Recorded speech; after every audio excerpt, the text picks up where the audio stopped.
ഇന്ന് രാത്രിയിലെ ദൈവവചന ചിന്തയ്ക്ക് അടിസ്ഥാനമായി ചില തിരുവെഴുത്തുകൾ വായിച്ച് സഹായിക്കണമെന്ന് അപേക്ഷിക്കുന്നു. എബ്രായ ലേഖനം 10-ാം അധ്യായത്തിൻ്റെ 32 മുതൽ 37 വരെയുള്ള തിരുവെഴുത്ത് മൈക്കിൽ കൂടെ ഒന്ന് വായിച്ച് സഹായിച്ചാൽ കൊള്ളാം. അത് ഒരാൾ ഇംഗ്ലീഷിലും കൂടെ വായിച്ചാൽ ദൈവവചനം പഠിക്കുന്ന പ്രിയപ്പെട്ടവർക്കും മലയാളം അറിയാത്തവർക്ക് ഇന്ന ഭാഗത്ത് നിന്ന് പ്രസംഗിക്കുന്നത് എന്നെങ്കിലും മനസ്സിലാകും. എന്നാൽ നിങ്ങൾ പ്രകാശനം ലഭിച്ച ശേഷം നിന്ദകളാലും പീഡകളാലും കൂത്തുകാഴ്ചയായി ഭവിച്ചു ആ വക അനുഭവിക്കുന്നവർക്ക് കൂട്ടാളിയായി തീർന്നു. ഇങ്ങനെ കഷ്ടങ്ങളാൽ വളരെ പോരാട്ടം കഴിച്ച പൂർവ്വകാലം ഓർത്തുകൊള്ളിക്കണേ. ഒരു മിനിറ്റ്, അച്ചായന് പരിഭാഷയ്ക്ക് നിന്ന ദൈവദാസൻ മുമ്പോട്ട് വന്ന് ഇംഗ്ലീഷിലും കൂടെ ഒന്ന് വായിച്ചാൽ കുറച്ചുകൂടെ നന്നായിരിക്കും. മലയാളത്തിൽ വായിച്ചാട്ട്. തടവുകാരോട് നിങ്ങൾ സഹതാപം കാണിച്ചതല്ലാതെ സ്വർഗത്തിൽ നിലനിൽക്കുന്ന ഉത്തമ സമ്പത്ത് നിങ്ങൾക്ക് ഉണ്ട് എന്നറിഞ്ഞ് സമ്പത്തുകളുടെ അപകാരവും സന്തോഷത്തോടെ സഹിച്ചുവല്ലോ. അതുകൊണ്ട് മഹാപ്രതിഫലമുള്ള നിങ്ങളുടെ ധൈര്യം തള്ളിക്കളയരുത്. ദൈവ ഇഷ്ടം ചെയ്ത് വാഗ്ദത്തം പ്രാപിപ്പാൻ സഹിഷ്ണുത നിങ്ങൾക്ക് ആവശ്യം. ഇനിയും എത്രയും അല്പകാലം കഴിഞ്ഞിട്ട് വരുവാനുള്ളവൻ വരും, താമസിക്കുകയുമില്ല. എന്നാൽ എൻ്റെ നീതിമാൻ വിശ്വാസത്താൽ ജീവിക്കും. Hebrews chapter 10 verses 32 to 38. But remember the former days when after being enlightened you endured a great conflict of sufferings, partly by being made a public spectacle through reproaches and tribulations, and partly by becoming sharers with those who were treated. For you showed sympathy to the prisoners and accepted joyfully the seizure of your property, knowing that you have for yourselves a better possession and a lasting one. Therefore do not throw away your confidence, which has a great reward, for you have need of endurance, so that when you have done the will of God, you may receive what was promised. For yet in a very little while he who is coming will come and will not delay. Thank you. വേണേ പരിഭാഷയ്ക്ക് അവർക്ക് മനസ്സിലാവുമോ?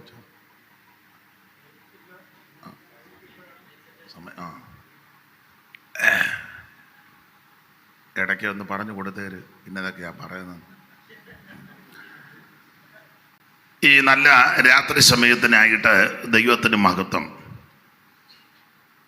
ഈ മഹായോഗത്തിൻ്റെ അധ്യക്ഷൻ, അതുപോലെ ഈ theological സെമിനാരിയുടെയും Mannur സെൻറ്ററിൻ്റെയും ചുമതല വഹിക്കുകയും ഇപ്പോൾ ഈ മഹായോഗം പ്രാർത്ഥിച്ച് ദൈവകരങ്ങളിൽ സമർപ്പിച്ച ആദരണീയനായ കർത്തൃദാസൻ പ്രിയ കുഞ്ഞപ്പൻ വർഗീസ് അവർകൾ, മാന്യ കർത്തൃദാസൻ്റെ കൂടെ കർത്താവിൻ്റെ വേല ചെയ്യുന്ന ആദരണീയരായ കർത്തൃദാസന്മാർ എല്ലാവരും, അവരുടെ കുടുംബങ്ങളും വിശേഷിച്ച് കുഞ്ഞുകുട്ടിച്ചാൻ അടക്കമുള്ള പ്രിയപ്പെട്ടവർ,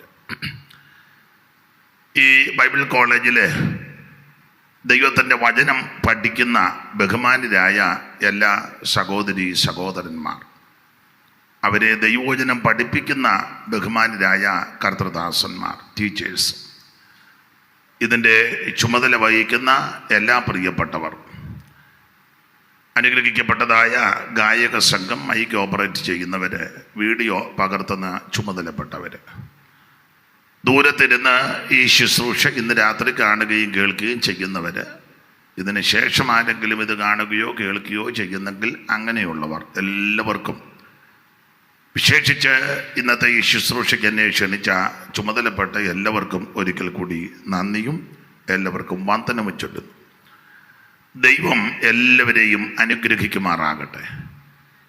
വളരെ അനുഗ്രഹിക്കപ്പെട്ട നിലയിൽ കർത്താവിൻ്റെ ദാസൻ ഇവിടെ അല്പസമയം ദൈവത്തിൻ്റെ വചനം ശുശ്രൂഷിച്ചാണ് ഈ ശുശ്രൂഷ പ്രാർത്ഥിച്ച ദൈവകരങ്ങളിൽ ഭാരമേൽപ്പിച്ചത്. വളരെ വിലപ്പെട്ട വചനങ്ങളാണ് അദ്ദേഹം വായിച്ചത്. മത്തായി സുവിശേഷം 16-ാം അധ്യായത്തിൽ നിന്ന്. ദൈവത്തിന് മഹത്വം. യേശുക്രിസ്തു ആരാണെന്നുള്ള ചോദ്യത്തിന് പല അഭിപ്രായങ്ങളാണ് വന്നത്. ഏലിയാവാണെന്ന് ചിലർ പറഞ്ഞു. അത് ചുമ്മാ പറഞ്ഞതല്ല. നമ്മൾ സുവിശേഷത്തിൽ വായിക്കുന്നുണ്ട്. ഏലിയാവെന്ന് പറയാൻ കാര്യം, ഒരമ്മയ്ക്ക് ഒരേകജാതനെ ഉള്ളായിരുന്നു, നൈലിലെ വിധവയുടെ മകൻ. യേശു ആ ചെറുക്കൻ്റെ ഡെഡ് ബോഡി വന്നപ്പം മഞ്ചത്തെ തൊട്ടു, ചെറുക്കൻ എഴുന്നേറ്റു.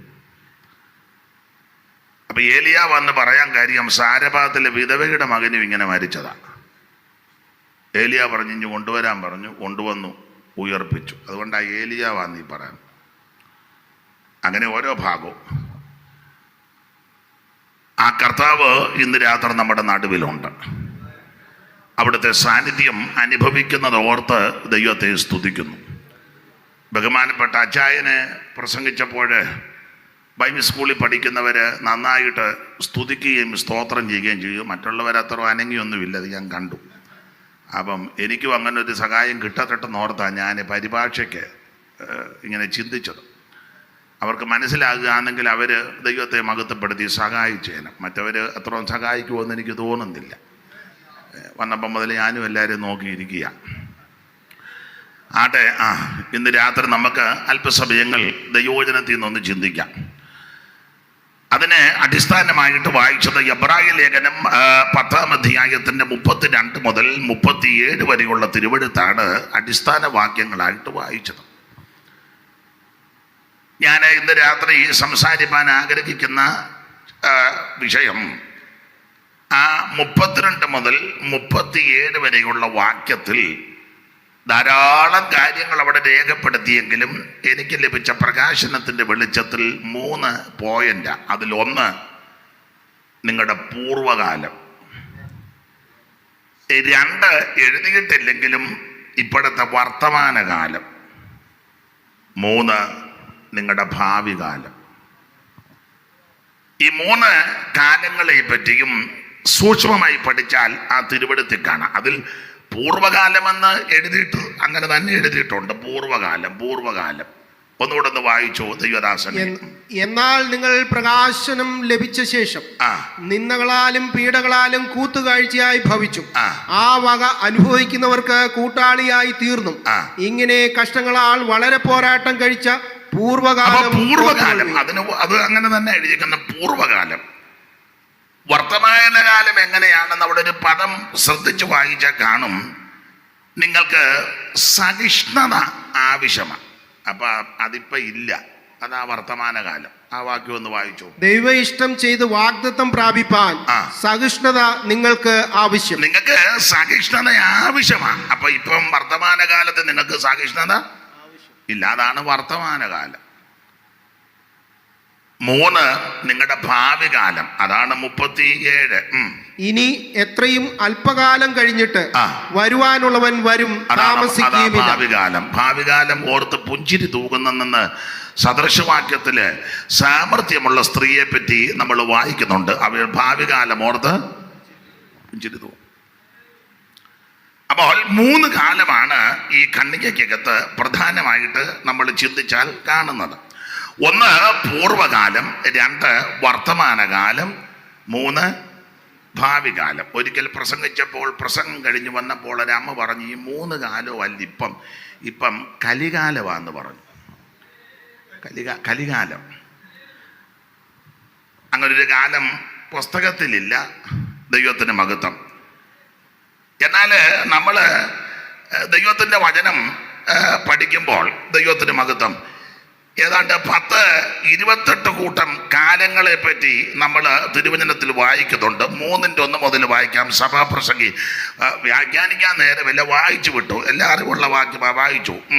എല്ലാറ്റിനും ഒരു സമയമുണ്ട്, ആകാശത്തിന് കീഴുള്ള സകല കാര്യത്തിനും ഒരു കാലമുണ്ട്. അപ്പൊ കാലമുണ്ട്. ഇതിനകത്തൊന്നും തള്ള പറഞ്ഞ പോലെ കലികാലമില്ല. എന്നാ വേറെ 28 കൂട്ടം കാലമുണ്ട്. വായിച്ചു വിട്ടു. ജനിപ്പാൻ ഒരു കാലം, മരിപ്പാൻ ഒരു കാലം, നടുവാൻ ഒരു കാലം, പിന്നെ നട്ടത് പറിപ്പാൻ ഒരു കാലം, കൊല്ലുവാൻ ഒരു കാലം, സൗഖ്യമാക്കുവാൻ ഒരു കാലം. അങ്ങനെ വായിച്ചാൽ 8-ാം വാക്യം വരെ വായിക്കുമ്പോൾ ഏതാണ്ട് 10-28 കൂട്ടം കാലത്തെ പറ്റി അവിടെ രേഖപ്പെടുത്തിയിട്ടുണ്ട്. ജ്ഞാനികളിൽ ജ്ഞാനിയാകുന്ന ശലോമോൻ. എന്നാൽ നമ്മൾ വായിച്ച തിരുവെഴുത്തില് അടിസ്ഥാന വാക്യത്തിൽ പ്രധാനമായിട്ടും 3 കാലമാണ്. പൂർവകാലം, വർത്തമാനകാലം, ഭാവി കാലം. ഇന്ന് രാത്രി ഇതിനെ അടിസ്ഥാനമാക്കി ചില ചിന്തകൾ എന്നോട് ബഹുമാനപ്പെട്ട അച്ചായൻ പറഞ്ഞു. ഇന്ന സമയം വരെ ശുശ്രൂഷിക്കണം, അത് കൃത്യസമയത്ത് അത് ശുശ്രൂഷ നിർത്തുവാൻ കർത്താവിൽ ഞാൻ ശരണപ്പെടുക. അതുകൊണ്ട് ഇന്ന് പാട്ടൊന്നും പാടുന്നില്ല, പാട്ടുകൂടെ പാടിയാൽ ഇത് ഒക്കുകയില്ല. അപ്പം അതുകൊണ്ട് പാട്ടെല്ലാം കുറയ്ക്കുക. ചില ആൾക്കാർ ധരിച്ചു വച്ചേക്കുന്നത് പാടിയെങ്കിലേ പ്രസംഗം വരുവോളെന്ന്. പാടാതെയും പ്രസംഗിക്കാം, അതിന്ന് തെളിയിക്കാം. ഇന്നാളൊരാൾ പറഞ്ഞു പാട്ടുള്ളത് കൊണ്ടാണ് പിടിച്ച് നിൽക്കുന്നെന്ന്. അപ്പം പാട്ടില്ലാതെയും അല്പസമയമൊക്കെ പിടിച്ചു നിൽക്കാമെന്ന് നമുക്ക് ഒന്ന് മനസ്സിലാക്കാം. അഥവാ പാട്ട് വരികയാണെ അത് പാടുകയല്ല, പറഞ്ഞങ്ങ് വിടുകയുള്ളൂ. ആ പാട്ട് നിങ്ങളങ്ങോട്ട് പോകുന്ന വഴി പാടിക്കണം. അപ്പൊ ഇന്ന് രാത്രി അല്പസമയം ചിന്തിക്കാം. എബ്രായ ലേഖനം 10-ാം അധ്യായത്തിന്റെ 32 മുതൽ 37 വരെ. നമുക്കറിയാം, വേദപുസ്തകത്തിലെ 66 പുസ്തകത്തിൽ വളരെ വിലപ്പെട്ട പുസ്തകങ്ങളാണ് പുതിയ നിയമത്തിലെ 27 പുസ്തകം. ഞാൻ കേരള തിയോളജിക്കൽ സെമിനാരിയുടെ സ്റ്റേജിലും കൂടാണ് ഇന്ന് പ്രസംഗിക്കുന്നത്. അതുകൊണ്ട് അല്പം പേടിച്ചാണ് നിൽക്കുന്നത്. എന്തേലും തെറ്റോ അപാകതയോ ഉണ്ടെങ്കിൽ അങ്ങ് പൊറുക്കണം. പിള്ളേരുടെ ഭാഷ പറഞ്ഞാൽ എന്നെ എടുത്ത് അലക്കരുത്. പണ്ട് രക്ഷിക്കപ്പെടുന്നതിന് മുന്നേ ഈ അമ്പലത്തിലെ പരിപാടികൾക്കൊക്കെ പോകുമായിരുന്നു. നാടകം, ബാലെ, കഥാപ്രസംഗം, ഇങ്ങനെയുള്ള കാര്യത്തിനൊക്കെ പോയി കേട്ടിട്ടുണ്ട് കുഞ്ഞുനാളിൽ. രക്ഷിക്കപ്പെടുന്നതിന് മുമ്പ്, രക്ഷിക്കപ്പെട്ടിട്ടും പോകുന്ന ആൾക്കാരുണ്ട്. അപ്പോൾ ഞാൻ രക്ഷിക്കപ്പെടുന്നതിന് മുന്നേ പോയിട്ടുണ്ട്. അപ്പോൾ ഈ കഥാപ്രസംഗമൊക്കെ നടത്തുന്ന ആൾക്കാർ പാടുന്ന കൂട്ടത്തിൽ ഒരു വരിയുണ്ട്: കല്ലെടുത്ത് കീച്ചരുതേ നാട്ടാർ എന്ന് പറഞ്ഞ പോലെ നിങ്ങൾ കല്ലെടുത്ത് കീച്ചരുത്. അഥവാ എന്തെങ്കിലും ഉണ്ടെങ്കിൽ അങ്ങ് പുറത്ത് നമുക്ക് ദൈവവചനം ഇന്ന് രാത്രി ചിന്തിക്കാം. അപ്പോൾ വേദപുസ്തകത്തിലെ 66 പുസ്തകം സത്യവേദ പുസ്തകം. 1600 കൊല്ലം കൊണ്ട് 40 എഴുത്തുകാർ ലോകത്തിൻ്റെ വിവിധ ഇടങ്ങളിലിരുന്ന് എഴുതി തീർത്ത പുസ്തകമാണ് സത്യവേദ പുസ്തകം. എല്ലാ തിരുവെഴുത്തും ദൈവശ്വാസികമാണ്. ചിലർക്ക് ഒരു ചിന്തയുണ്ട്, ആരംഭത്തിലെ 5 പുസ്തകം മോശ എഴുതിയെന്ന് അങ്ങോട്ട് വിശ്വസിക്കാൻ ഒക്കുന്നില്ല. ചിലർക്ക്, പുതിയ തിയോളജിയന്മാർ ഒത്തിരി ഉള്ളവർക്ക് എല്ലാവർക്കും ഒന്നും അങ്ങോട്ട് വിശ്വസിക്കാൻ അത് ന്യായമായ കാര്യമുണ്ട്. കാരണം മോശ ജനിക്കുന്നതിന് മുന്നേ അല്ലയോ ആദമിനെ ഹവ്വായെ സൃഷ്ടിച്ചതും ഏദൻ തോട്ടം നിർമ്മിച്ചതും. പിന്നെ ആമൻ കയീനും ഹാബേലും, പിന്നെ ഷീത്ത്, ഏനോശ്, കേനാന്, മഹലേല്, യാരദ്, മധൂശലേക്ക്, ഹാനോക്ക്, ലാമക്ക്, നോഹ, ഇവരുടെ എല്ലാം ചരിത്രം. ഇത് നോഹ മോശ ജനിക്കുന്നതിന് മുമ്പാണ്. അപ്പം പിന്നെ ഇതെങ്ങനെ പുള്ളി എഴുതി? അതിന് ഒറ്റ വാക്യമേ ഉള്ളൂ. ഇപ്പം കണ്ണനത്തിനും മനസ്സിലാകാനും അവൻ ദൈവം മോശയ്ക്ക് നേരിട്ടാണ് ഇത് വെളിപ്പെടുത്തി കൊടുത്ത്. മോശയെ ദൈവം പർവ്വതത്തിലേക്ക് വിളിച്ചേച്ച് അത് മറപൊരുളായിട്ടൊന്നുമല്ല, അഭിമുഖമായി ഒരു സ്നേഹിതൻ സംസാരിക്കുന്നത് പോലെ, ഒരു സ്നേഹിതനിടത് സർവജ്ഞനായ ദൈവം വെളിപ്പെടുത്തി കൊടുത്തതാണ് ദൈവത്തിൻ്റെ മകൻ. അതുകൊണ്ട് തർക്കമൊന്നുമില്ല. ഇപ്പം ഈ ചില ഇടങ്ങളിലൊക്കെ പഠിപ്പിക്കുന്ന ടീച്ചേഴ്സ് തന്നെ പറയാറുണ്ട്, ഇങ്ങനെ ഒരു ചിന്തയുണ്ട്, ഇങ്ങനെ ഒരു ചിന്തയുണ്ട്, ഇങ്ങനെ ഒരു പഠനമുണ്ട്, ഇങ്ങനെയും ഒരു പഠനമുണ്ട്. നിങ്ങൾക്ക് ഇഷ്ടമുള്ളത് ആസ് യു ലൈക്ക്. ഒരു ഇംഗ്ലീഷ് ഇരിക്കട്ടെ, തെറ്റിയോ? അങ്ങനൊന്നും പഠിപ്പിക്കരുത്. അങ്ങനെ വേണേലും ഇങ്ങനെ. പുതിയ നിയമത്തിൽ വാക്യമുണ്ടല്ലോ, ചിലർ അങ്ങനെയും ചിലർ അങ്ങനല്ല, ഇതിങ്ങനെ തന്നെ എന്ന് പറഞ്ഞാൽ അവന് വേദപുസ്തകത്തിലെ ഉപദേശങ്ങളും വിഷയങ്ങളും പറയുമ്പോൾ തീർത്ത് പറയണം. വാലിട്ട് വർത്താനം പറയരുതെന്നായി പറഞ്ഞ്. അങ്ങനെ ഇട്ട് കഴിഞ്ഞാൽ ജനം തെറ്റിപ്പോകും. യേശു ക്രിസ്തു മാത്രം രക്ഷകൻ, യേശുവല്ലാതെ ഒരു രക്ഷകൻ ഇല്ല. അത് അങ്ങനെ തീർത്ത് പറയണം. വെള്ളത്തിൽ മുങ്ങി സ്നാനപ്പെടണം, അത് തീർത്ത് പറയണം. അല്ല, പണ്ടൊരാൾ പറഞ്ഞു, മുടികൽ സ്നാനമാണോ ഇവിടെ പറയേണ്ടത്, ശിശു സ്നാനം? രണ്ടിനും എൻ്റെ ഈ വാക്യം ഉണ്ടെന്ന്. നിനക്കിപ്പോൾ ഏതാ ഇവിടെ വേണ്ടെന്ന്? അങ്ങനെ പറഞ്ഞാൽ വല്ലതും കാര്യം നടക്കുമോ? തീർത്ത് കാര്യം പറയണം. അപ്പൊ ശ്രദ്ധിക്കുക, അത് വെള്ളത്തിൽ മുങ്ങി സ്നാനപ്പെടണം. മാത്രമല്ല അഭിഷേകം പ്രാപിക്കണം. ഇതൊക്കെ നമ്മുടെ ഉപദേശ വിഷയമാണ്. അഭിഷേകം പ്രാപിച്ചിരിക്കണം. ഇതാരുടെ കുത്തകയല്ല, ദൈവത്തിന്റെ ദാനമാ. ആഗ്രഹിക്കുന്ന ആത്മാക്കളെ ദൈവം തൃപ്തിപ്പെടുത്തുകയും ചെയ്യും. മാത്രമാണോ തിരുമേശ എടുക്കണം, അല്ല ആശുലേക്കെന്നല്ല. തിരുമേശയാട്ടി എല്ലാം ഇരിക്കുക, ഇതെടുക്കണം. മനുഷ്യപുത്രന്റെ രക്തം കുടിക്കുകയും മാംസം പുജിക്കുകയും ചെയ്യണം. കൂട്ടായ്മ കാണത്തില്ലെങ്കിൽ എന്നെ തിന്നുന്നവൻ എൻ മൂലം ജീവിക്കും. അപ്പോൾ ഈ കാര്യങ്ങൾ പറയുമ്പോൾ തീർത്ത് പറയണം. വേർപാട് അത് തീർത്ത് പറയണം. വേർപാട് എന്നതാ വേർപാട്?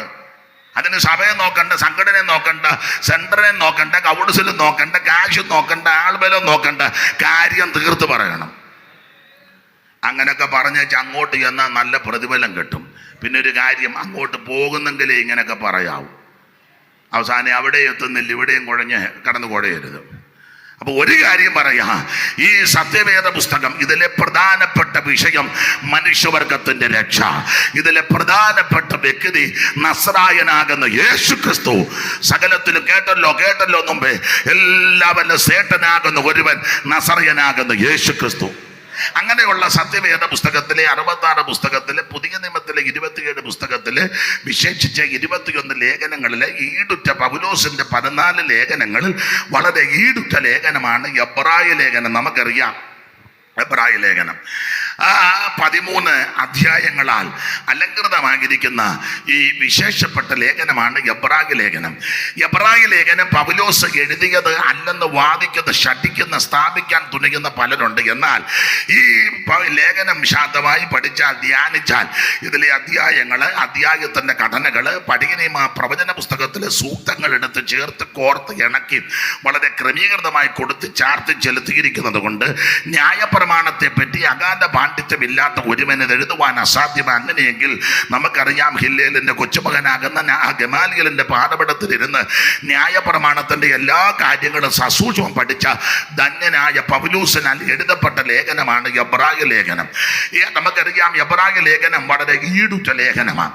പൗലോസിന്റെ ലേഖനമെല്ലാം വളരെ കടുപ്പമുള്ളതും സാധാരണക്കാർക്ക് പെട്ടെന്ന് ഗ്രഹിപ്പാൻ കഴിയത്തില്ലെന്ന് പത്രോസ് ഒരു സൂചന തന്നിട്ടുകൊണ്ട് 3:15, 2-ാം ലേഖനം 3:15, പത്രോസിന്റെ 2-ാം ലേഖനം 3:15, കൊരിന്ത്യർക്ക് എഴുതിയ 2-ാം ലേഖനം 10:10 കൂടെ ചേർത്തൊന്ന് വായിച്ചു.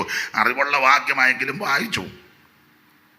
അങ്ങനെ തന്നെ നമ്മുടെ പ്രിയ സഹോദരനായ പൗലോസും തനിക്ക് ലഭിച്ച ജ്ഞാനത്തിന് തക്കവണ്ണം നിങ്ങൾക്കും ഇതിനെക്കുറിച്ച് സംസാരിക്കുന്ന സകല ലേഖനങ്ങളിലും എഴുതിയിട്ടുണ്ടല്ലോ. സകല ലേഖനങ്ങളിലും എഴുതിയിട്ടുണ്ടല്ലോ. അടുത്തത്, അവയിൽ ഗ്രഹിപ്പാൻ പ്രയാസമുള്ളത്, അല്പ പ്രയാസമുള്ള ചിലതൊക്കെ ഉണ്ട് എന്ന് അങ്ങനെ ഒരു ലേഖനമായ എബ്രായ ലേഖനവും എല്ലാവർക്കും പെട്ടെന്ന് പിടികിട്ടുകയല്ല. പ്രയാസമുള്ളതുണ്ട്. എല്ലാ വാക്യങ്ങളും വായിക്കണ്ട. കൊരിന്ത്യർക്ക് എഴുതിയ 2-ാം ലേഖനം 10-ാം അധ്യായത്തിന്റെ 10-ാം വാക്യവും കൂടി ഇതിനോട് ചേർത്ത് ഒന്ന് വായിക്കുന്നത് ഉചിതമാണ്. വായിച്ചാട്ടെ. അവന്റെ ലേഖനങ്ങൾ ഘനവും ഊറ്റവും ഉള്ളവ തന്നെ മതി. അപ്പോൾ വളരെ വിലപ്പെട്ട ലേഖനമാണ് പൗലോസിന്റെ ലേഖനം. അതില് എബ്രായ ലേഖനം ഞാൻ ഓർപ്പിച്ചല്ലോ. ഈ എബ്രായ ലേഖനത്തിലെ പ്രതിപാദ്യ വിഷയം, ആമേൻ, ഇതിലെ ഏറെ നല്ലത് എന്ന് പറഞ്ഞാൽ, എല്ലാ പ്രധാനപ്പെട്ട വ്യക്തി, എല്ലാവരിലും ശ്രേഷ്ഠനാകുന്ന നസറയനാകുന്ന യേശു ക്രിസ്തു. നമുക്കറിയാം, ഓരോ അധ്യായവും പഠിക്കുമ്പോൾ യേശു ക്രിസ്തു ശ്രേഷ്ഠനാണെന്ന് തെളിയിക്കുകയാണ്. ദൈവത്തിന്റെ മഹത്വം. യേശു ക്രിസ്തു ദൈവദൂതന്മാരെക്കാൾ ശ്രേഷ്ഠൻ, യേശു ക്രിസ്തു അപ്പോസ്തലന്മാരെക്കാൾ ശ്രേഷ്ഠൻ, യേശു ക്രിസ്തു മോശയേക്കാൾ ശ്രേഷ്ഠൻ, യേശു ക്രിസ്തു അഹരോനേക്കാൾ ശ്രേഷ്ഠൻ, യേശു ക്രിസ്തു യോശുവയേക്കാൾ ശ്രേഷ്ഠൻ, യേശു ക്രിസ്തു ഹാബേലിനേക്കാൾ ശ്രേഷ്ഠൻ, യേശു ക്രിസ്തു അഹരോനേക്കാൾ ശ്രേഷ്ഠൻ, യേശു ക്രിസ്തു മഹാപുരോഹിതനേക്കാൾ ശ്രേഷ്ഠൻ, യേശു ക്രിസ്തു ദൈവാലയത്തെക്കാൾ ശ്രേഷ്ഠൻ, യേശു ക്രിസ്തു സ്വർഗത്തെക്കാൾ ശ്രേഷ്ഠൻ, യേശു ക്രിസ്തു പടിയനിയമ ആരാധന യാഗങ്ങൾ ഇതിനേക്കാളെല്ലാം ശ്രേഷ്ഠൻ. ഇന്ന് രാത്രി ആ ശ്രേഷ്ഠനാകുന്ന നസറയനാകുന്ന യേശു ക്രിസ്തു നമ്മുടെ നടുവിൽ വന്നിട്ടുണ്ട്. അനുഭവിക്കുന്നവർ ദൈവത്തെ മഹത്വപ്പെടുത്താം. മാറത്ത് പൊൻകച്ച് കെട്ടവനായി, ചുട്ടുപടിപ്പിച്ച വെള്ളോട്ടിന് സദൃശമുള്ള പാദമുള്ളവനായി, 7 നക്ഷത്രം വലകിൽ പിടിച്ച് പൊൻ നിലവിളക്കിന്റെ നടുവിൽ നിലയങ്ക ധരിച്ച് നടകൊള്ളുന്നവൻ വന്നിട്ടുണ്ട്. പൗലോസിന്റെ ഭാഷയിൽ പറഞ്ഞ ധന്യനാകുന്ന ഏകാധിപതി പൊന്തിയോസ് പീലാത്തോസിന്റെ മുൻപിൽ നല്ല സ്വീകാര്യം കഴിച്ചവനും, ധന്യനാകുന്ന ഏകാധിപതിയും താൻ മാത്രം അമർത്യതയുള്ളവനും, ഒരു കുഞ്ഞുങ്ങൾക്ക് പോലും കാണാൻ കഴിവില്ലാത്ത നസറായൻ ഇന്ന് രാത്രിയിൽ നമ്മുടെ നടുവിൽ നടകൊണ്ടോണ്ടിരിക്കുക. Price the Lord. അവൻ നിലവിളക്കട നടുവിൽ നിലയങ്ക ധരിച്ച് നടകൊള്ളുന്ന നസറായൻ ഇന്ന് രാത്രി നമ്മുടെ നടുവിലുണ്ട്. Price the Lord. ആ കർത്താവിന്റെ മഹനീയ സാന്നിധ്യം ഓർത്ത് ഇന്ന് രാത്രി ദൈവത്തെ സ്തുതിക്കുക. അപ്പോൾ എബ്രായ ലേഖനത്തിലെ പ്രതിപാദ്യ പുരുഷൻ, എല്ലാവരിലും ശ്രേഷ്ഠനാകുന്ന യേശു ക്രിസ്തു. ഇടയ്ക്ക് മൽക്കീസേദെക്കിനോടുള്ള ബന്ധത്തിൽ ചില പ്രയോഗം നടത്തിയതിൽ പൗലോസ് ഇങ്ങനെ ഇവൻ എത്ര മഹാനെന്ന് നോക്ക്, അയ്യോ താഴോട്ട് പറയുക, നിർദോഷൻ, നിർമ്മലൻ, പവിത്രൻ, പാപികളോട് വേർപെട്ടവൻ, സ്വർഗത്തെക്കാൾ വലിയവൻ. ഇന്ന് രാത്രി ആ വലിയവനാകുന്ന ദൈവം നമ്മുടെ നടുവിലുണ്ട്. ഈ മഹായോഗത്തിന്റെ പ്രാരംഭ ദിവസം അവിടുന്ന് നമ്മുടെ നടുവിൽ ഉലാവിക്കൊണ്ടിരിക്കുക. അവിടുന്ന് നിന്റെ അടുക്കൽ വന്നാൽ നിന്റെ രോഗത്തിന് സൗഖ്യമാ. അവിടുന്ന് നിന്റെ അടുക്കൽ എത്തിയാൽ നിന്റെ ബലഹീനതയ്ക്ക് പൊറുതി വരും. അവിടുന്ന് നിന്റെ അടുക്കൽ വന്നാൽ നിന്റെ രട്ടടിച്ച് സന്തോഷത്തെ ഉടിപ്പിക്കും, വിലാപത്തെ നൃത്തമാക്കി തീർക്കും. ഇന്ന് രാത്രി വന്നതുപോലെ തിരിച്ചു പോകരുത്. ഇന്ന് രാത്രി വിടുതൽ പ്രാപിച്ചു, സൗഖ്യം പ്രാപിച്ചു, സമാധാനം പ്രാപിച്ച്, സങ്കീർത്തനക്കാരന്റെ ഭാഷയിൽ പറഞ്ഞാൽ ധാന്യവും വീഞ്ഞും വർദ്ധിച്ചപ്പോൾ അവർക്കുണ്ടായതിലും അധികം സന്തോഷത്തോടെ ഇന്ന് രാത്രി തിരിച്ചു പോകണം. ഹല്ലേലൂയ. അവിടുത്തെ മഹത്വത്തിനായി, അവിടുത്തെ മഹിമയ്ക്കായി, അവിടുത്തെ തിരുസാന്നിധ്യത്തിനായി ഞാൻ ദൈവത്തെ മഹത്വപ്പെടുത്തുകയാണ്. ഹല്ലേലൂയ. അപ്പോൾ തന്നെ എബ്രായ ലേഖനത്തിലെ ആ പ്രധാനപ്പെട്ട ഒരു വിഷയം ഏറെ നല്ലത് എന്ന് പറഞ്ഞാൽ, നമുക്കറിയാം വിട്ടുപോകുന്നതിനേക്കാൾ വളരെ നല്ല സ്ഥലത്താണ് നമ്മൾ എത്തിച്ചേർന്നിരിക്കുന്നത്. നിങ്ങൾക്കറിയാം, എബ്രായ ലേഖനം പഠിക്കുമ്പോൾ, എബ്രായ ക്രിസ്ത്യാനികളെ പറ്റി പഠിക്കുമ്പോൾ, ഇവരിൽ സിംഹഭാഗം ആൾക്കാരും യഹൂദ മതം വിട്ട് ഈ മാർഗത്തിൽ വന്നതാ. പണ്ടൊക്കെ ഉപദേശിമാര് പ്രസംഗിക്കുന്നത് ഇത് മതമല്ല മാർഗമാണ്. ഒന്നുകൂടെ തെളിച്ച് പറയാം, പെന്തിക്കോസ് മതമല്ല മാർഗം. ഇപ്പൊ അതൊന്നും പറയാനൊക്കത്തില്ല. ഇപ്പൊ ഇത് മതമായി ഇല്ലേ? തർക്കം വല്ലതും ഉണ്ടോ? ഇപ്പൊ ഇത് മതമായി തീർന്നിരിക്കുക. കാരണം അവിടെ ഉള്ളതല്ല ഇപ്പൊ ഇവിടെ ഉണ്ട്, ഇല്ലാത്തത് ഇപ്പൊ എടുക്കാനായിട്ട് തുനിയുകയും ചെയ്യുക ഇല്ലേ? അതുകൊണ്ടാ പറഞ്ഞത് നമുക്കും വേണമെന്ന്. അതാ പണ്ട് ഏതോ മന്ത്രി പറഞ്ഞെന്നാ പറഞ്ഞ, ജിറാഫിനെ ഇറക്കിയപ്പോൾ പുള്ളി ഉറങ്ങുക, പുള്ളി ഞങ്ങളുടെ സമുദായത്തിന് 2 എണ്ണം വേണമെന്ന്.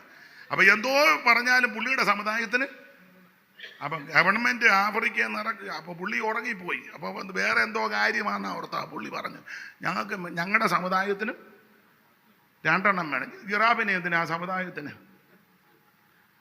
ഇത് അങ്ങനെ ഇപ്പൊ ആയി തീർന്നിരിക്കുക. ഞങ്ങൾക്കും വേണമെന്ന്, നമ്മുടെ ഇടയിൽ നിന്നും വേണമെന്ന്, ഞങ്ങൾക്കും വേണമെന്ന്. ഞാൻ ഒന്നോട്ടൊന്നും ഇപ്പൊ പോകുന്നില്ല, വിഷയം അതല്ലല്ലോ. അപ്പോൾ പണ്ട് ഇത് മാർഗമെന്നാ പറഞ്ഞുകൊണ്ടിരുന്നത്. ഇപ്പൊ ഇത് മാർഗമെന്ന് പറയാൻ പലർക്കും ഭയമല്ലല്ലോ. അവിടെ ഉള്ളതല്ല ഇപ്പൊ ഇവിടെയും. അതിലെ 2 രാജാക്കന്മാർ തമ്മിൽ ബന്ധുത കൂടി, യഹോശാഫാത്തും ആഗാബും കൂടെ സംബന്ധം കൂടി. യഹോശാഫാത്തിന്റെ മോൻ യഹോരാമിനെ കൊണ്ട് ആഗാബിന്റെ മോൾ അതല്യായെ കെട്ടിച്ചു. ഇത് ദൈവകൃപയൊന്നും നോക്കി കെട്ടിച്ചതല്ല, കാശ് നോക്കി കെട്ടിച്ചതാ. ജോർജ് കുട്ടി പണ്ടൊക്കെ അങ്ങനെ കൊടുക്കുന്നത്, ജോർജ് കുട്ടി. അപ്പൊ ജോർജ് കുട്ടിയെ നോക്കി കെട്ടിച്ചു. പണ്ടൊക്കെ പറയാറുണ്ട് 10 ലക്ഷവും ഭൂതവും. അപ്പോൾ ഇത് ജോർജ് കുട്ടിയെ നോക്കി കെട്ടിച്ചു. ബന്ധുക്കാരനെ കാണാൻ ചെന്നപ്പം ബന്ധുക്കാരൻ നല്ല ഡിന്നർ ഒരുക്കി. ഡിന്നർ നമ്മുടെ ഡിന്നർ പോലല്ല, നല്ല മട്ടൺ ഫ്രൈ ആണോ എന്നറിയത്തില്ല. മട്ടൺ ഉണ്ടായിരുന്നു. ഫ്രൈ ആണോ ചാപ്സ് ആണോ എന്തായാലും മട്ടൺ. വായിച്ച് എല്ലാവർക്കും സംശയം, ഞാൻ ചുമ്മാ പറയുന്നതാണ്. വായിച്ച് ദിനവൃത്താന്തങ്ങളുടെ 2-ാം പുസ്തകം 18:1 മുതൽ വായിക്കരുത്. ചെല്ല് പറഞ്ഞ അയാൾ വായി വരുന്നതെല്ലാം പറയുന്നത് അത് വായിക്കുന്നാലും അറിയാം.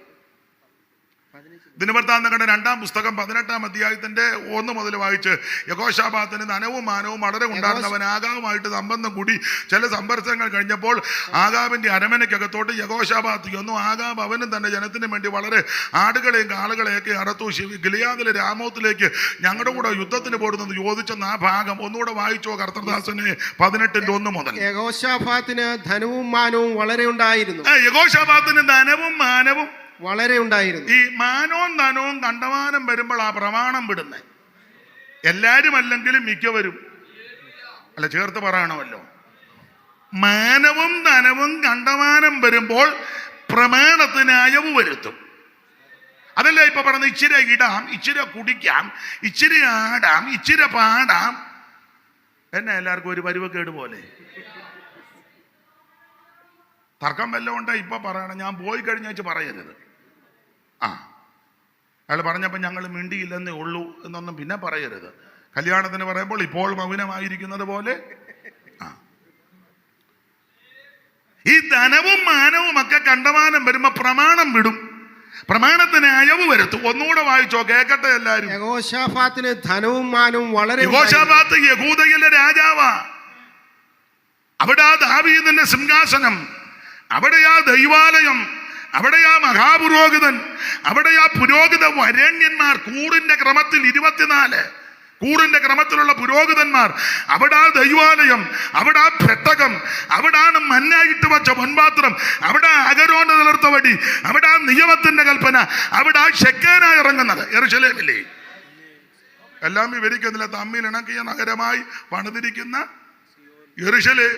12 വാതിൽ, ആട്ടിൻ വാതിൽ, മീൻ വാതിൽ, കുതിരവാതിൽ, കുപ്പവാതിൽ, നീർവാതിൽ, താഴ്വര വാതിൽ, പഴയ വാതിൽ, ഉറവ വാതിൽ, ഗോൺ വാതിൽ, ഹമ്മിദ്കാദ് വാതിൽ, പിന്നെ കിഴക്കേ വാതിൽ, എല്ലാം നല്ല ഇണക്കി പണിത് വച്ചിരിക്കുക. അപ്പൊ ഇങ്ങനെയുള്ള യെരൂശലേമിലെ രാജാവാണ് യഹോശാഫാത്ത്.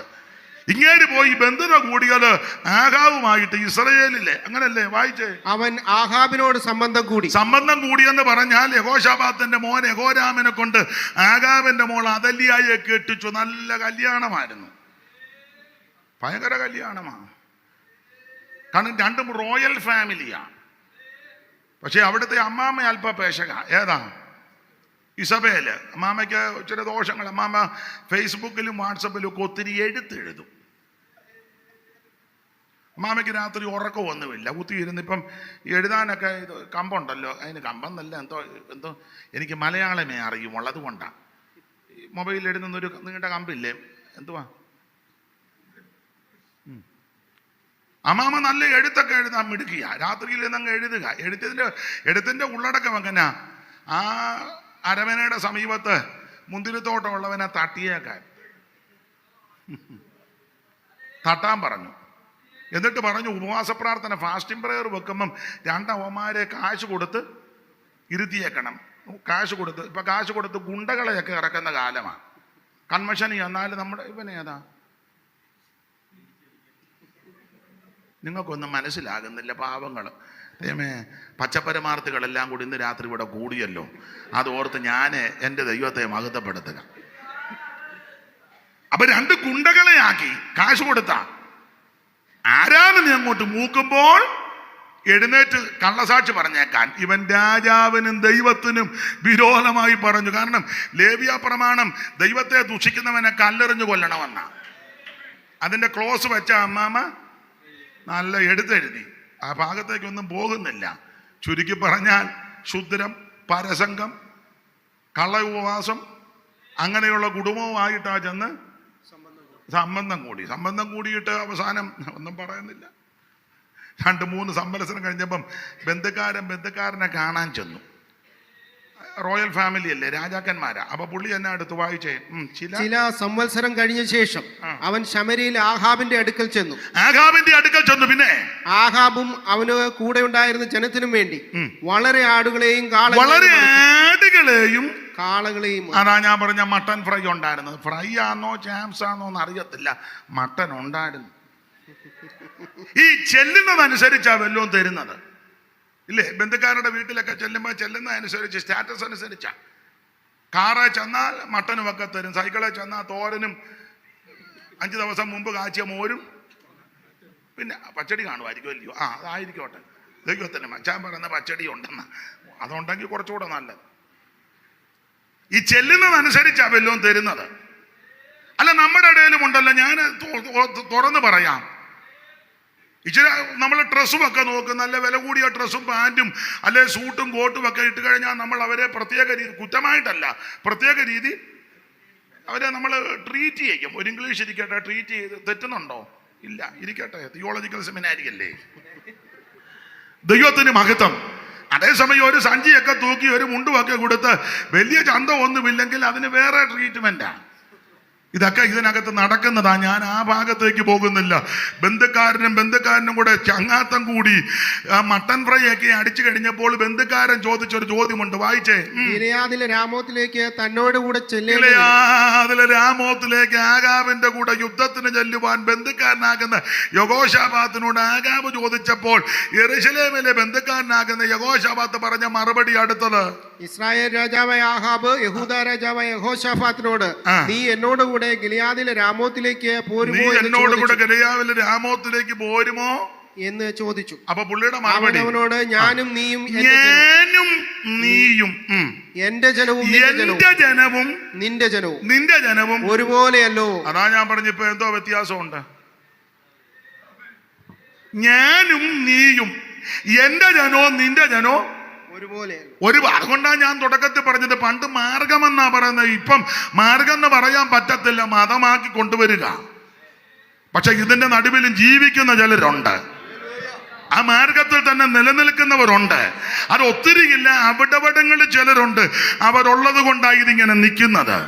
അതുകൊണ്ടല്ലയോ യഗസ്കേൽ പ്രവചനത്തിൽ അവൻ വെൺമഴവും പിടിച്ചോണ്ട് ദൂതൻ വന്നപ്പോ പറഞ്ഞു, വെട്ടാൻ പറഞ്ഞു. അല്ല, വെട്ടുന്നതിന് മുന്നേ കരയുന്ന ചിലരിപ്പുണ്ട്. ഇതെല്ലാം കണ്ട് കരകുന്ന ചിലരുണ്ട്. ഒരു കാര്യം ചെയ്യ, കരകുന്നവരുടെ നെറ്റിയിലെ ആമൻ മുദ്രയിട്. ദൈവത്തിന് മഹത്വം. ഇന്ന് രാത്രി സ്റ്റേജിലും സദസ്സിലുമൊക്കെ കരകുന്ന ചിലരുണ്ട്, ഞരങ്ങുന്ന ചിലരുണ്ട്. അവരെ ഓർത്തുകൊണ്ട് ദൈവം ഇന്ന് രാത്രി ദൈവത്തിന് നാമം മഹത്വപ്പെടണം. ഇതെല്ലാം കണ്ട് ഞരങ്ങുന്ന ചിലരുണ്ട്. അവർക്കൊന്നും ചെയ്യാനൊക്കത്തില്ല, അവർക്കൊന്നും പറയാനൊക്കത്തില്ല. പക്ഷേ അവരെ മുദ്രയിടുന്ന ഒരുവനുണ്ട്. Praise the Lord. ദൈവനാമത്തിന് മഹത്വം ഉണ്ടാകട്ടെ. ആട്ടെ, സമയത്തെ ഭയപ്പെടുന്നത് കൊണ്ട് ഓടിച്ചിഞ്ഞു പോരുകയാ. കർത്താവിന് മഹത്വം. അപ്പോൾ എബ്രായ ക്രിസ്ത്യാനികളെ പറ്റി പഠിക്കുമ്പോൾ ഇവർ യഹൂദ മതം വിട്ട് നസറായ മാർഗത്തിന്റെ പിറകെ വന്നവരാ. യഹൂദനെ സംബന്ധിച്ച് അവന് ഒത്തിരി വിശേഷതയുണ്ട്. ദൈവം തിരഞ്ഞെടുത്ത ജാതിയാ. ഇതുപോലെ പ്രത്യേക ജാതി വേറെ ഏതുള്ളൂ? സമ്പത്ത് ദൈവത്തിന്റെ സമ്പത്താ. അബ്രഹാം എന്ന വ്യക്തിയിൽ നിന്നാണ് ജാതി ജനത വംശം ഉടലെടുക്കുന്നത്. ഇവർക്ക് ഒത്തിരി വിശേഷതകളുണ്ട്. യഹൂദനെ എവിടെ വെച്ച് കണ്ടാലും അറിയാം. എത്ര ആയിരങ്ങളുടെ നടുവിൽ യഹൂദനെ കണ്ടാലറിയാം.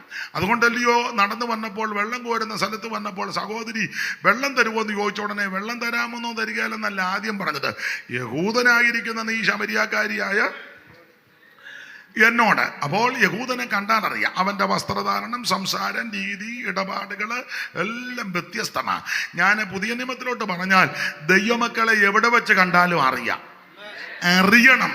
പക്ഷെ ഇപ്പം ഗതികേടെന്ന് പറയട്ടെ, എവിടെ വെച്ച് കണ്ടാലും പലര് അറിയത്തില്ല. പിന്നെ സൺഡേ വരുമ്പോൾ നമ്മുടെ സഭയിലേ ആയിരുന്നു. ഇപ്പൊ അങ്ങനെയൊക്കെയാ.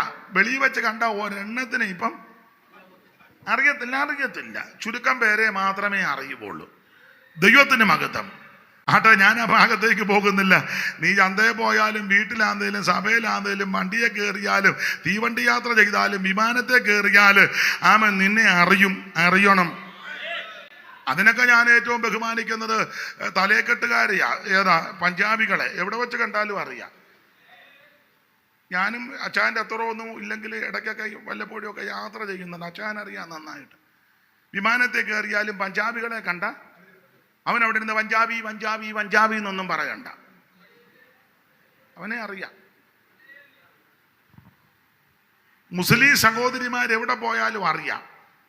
ലണ്ടനിലാന്തേലും, അമേരിക്കയിലാന്തേലും, വിമാനത്തിലാന്തേലും, കപ്പലിലാന്തേലും, തീവണ്ടിയിലാന്തേലും കണ്ടാലറിയാം. കണ്ടാലറിയാൻ മേലാത്തൊരു ഗ്രൂപ്പ് ഇപ്പം ഇതേ ഉള്ളു. ഏതാ? അത് ഞാൻ മൈക്ക് കൂടെ പറയുന്നില്ല. പിന്നെ കണ്ടാലറിയാം. ഞായറാഴ്ച വരുമ്പോൾ ജീസസ്, അന്നേരം മാത്രം പിടികിട്ടിയോ ഇത് നമ്മുടെ ഇനമായിരുന്നല്ലോ എന്ന്. ദൈവത്തിന് മഹത്വം. ആമേൻ. ദൈവമക്കൾ എവിടെ പാർത്താലും വേർപാട് പാലിക്കണം. അതിൻ്റെയോ സംഖ്യാപുസ്തകം 23:9-10 ഒന്ന് വായിച്ചോ.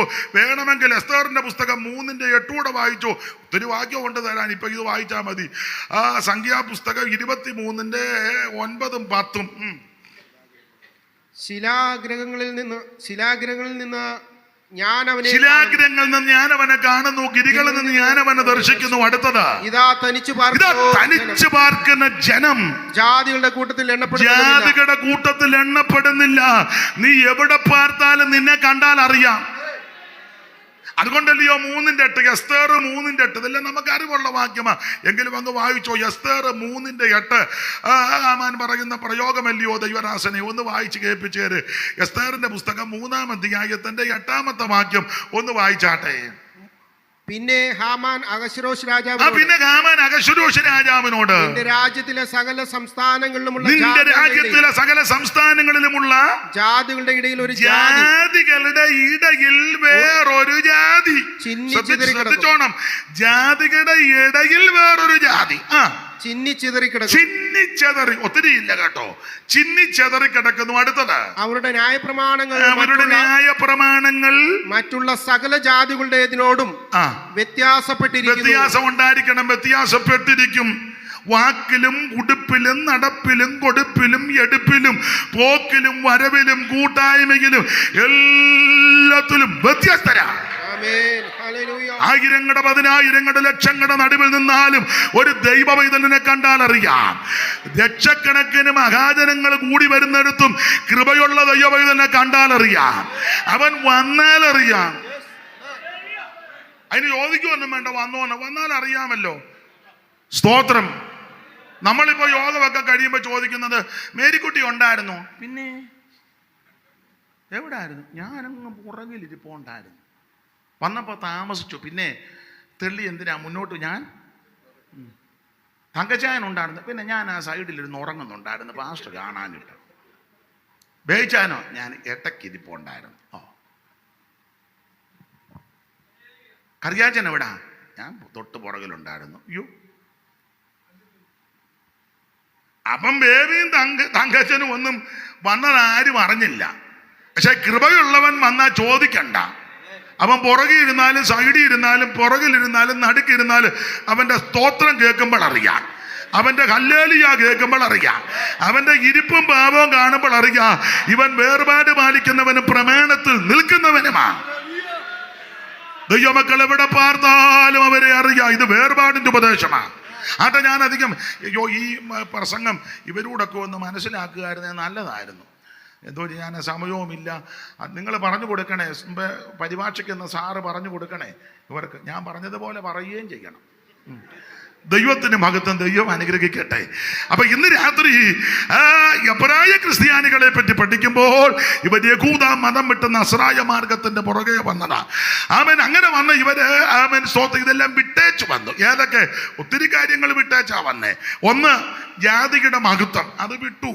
രണ്ട്, വലിയ വലിയ പള്ളി, അമ്പരചുംബിയായ യെരൂശലേം ദേവാലയം ഹെരോദാവ് പുതുക്കി പണിതതാ, അതെല്ലാം ഇവര് വിട്ടു. പള്ളിക്കകത്ത് എന്തെല്ലാം സാധനമാ പള്ളിക്കകത്ത്. കണ്ടാൽ കണ്ണഞ്ചിക്കുന്ന എല്ലാം പൊന്നുകൊണ്ടും തങ്കം കൊണ്ടും പൊന്നിലാൽ പൊതിഞ്ഞതും ഒക്കെയായ നല്ല വസ്തുതകളല്ലയോ ഇതിനകത്തിരിക്കുന്നത്. കണ്ടാൽ തന്നെ എന്തോ കൗതുകവും എന്തോ ആകർഷണീയമാ. മാത്രമാണോ മഹാപുരോഹിതൻ ആണ്ടിലൊരു ഇറക്കമുണ്ട്. കണ്ടാൽ നമ്മൾ വരവ് വരുമ്പോഴേ പുള്ളി വർഷത്തിലൊന്നിങ്ങനെ വരും, ചുമ്മാ ഇരിക്കുന്നവൻ. അവൻ വലിയ മഹാപുരോഹിതൻ. മാത്രമാണോ 24 കൂറിന്റെ ക്രമത്തിൽ നിൽക്കുന്ന വേറെ പുരോഹിത വരേണ്യന്മാര്.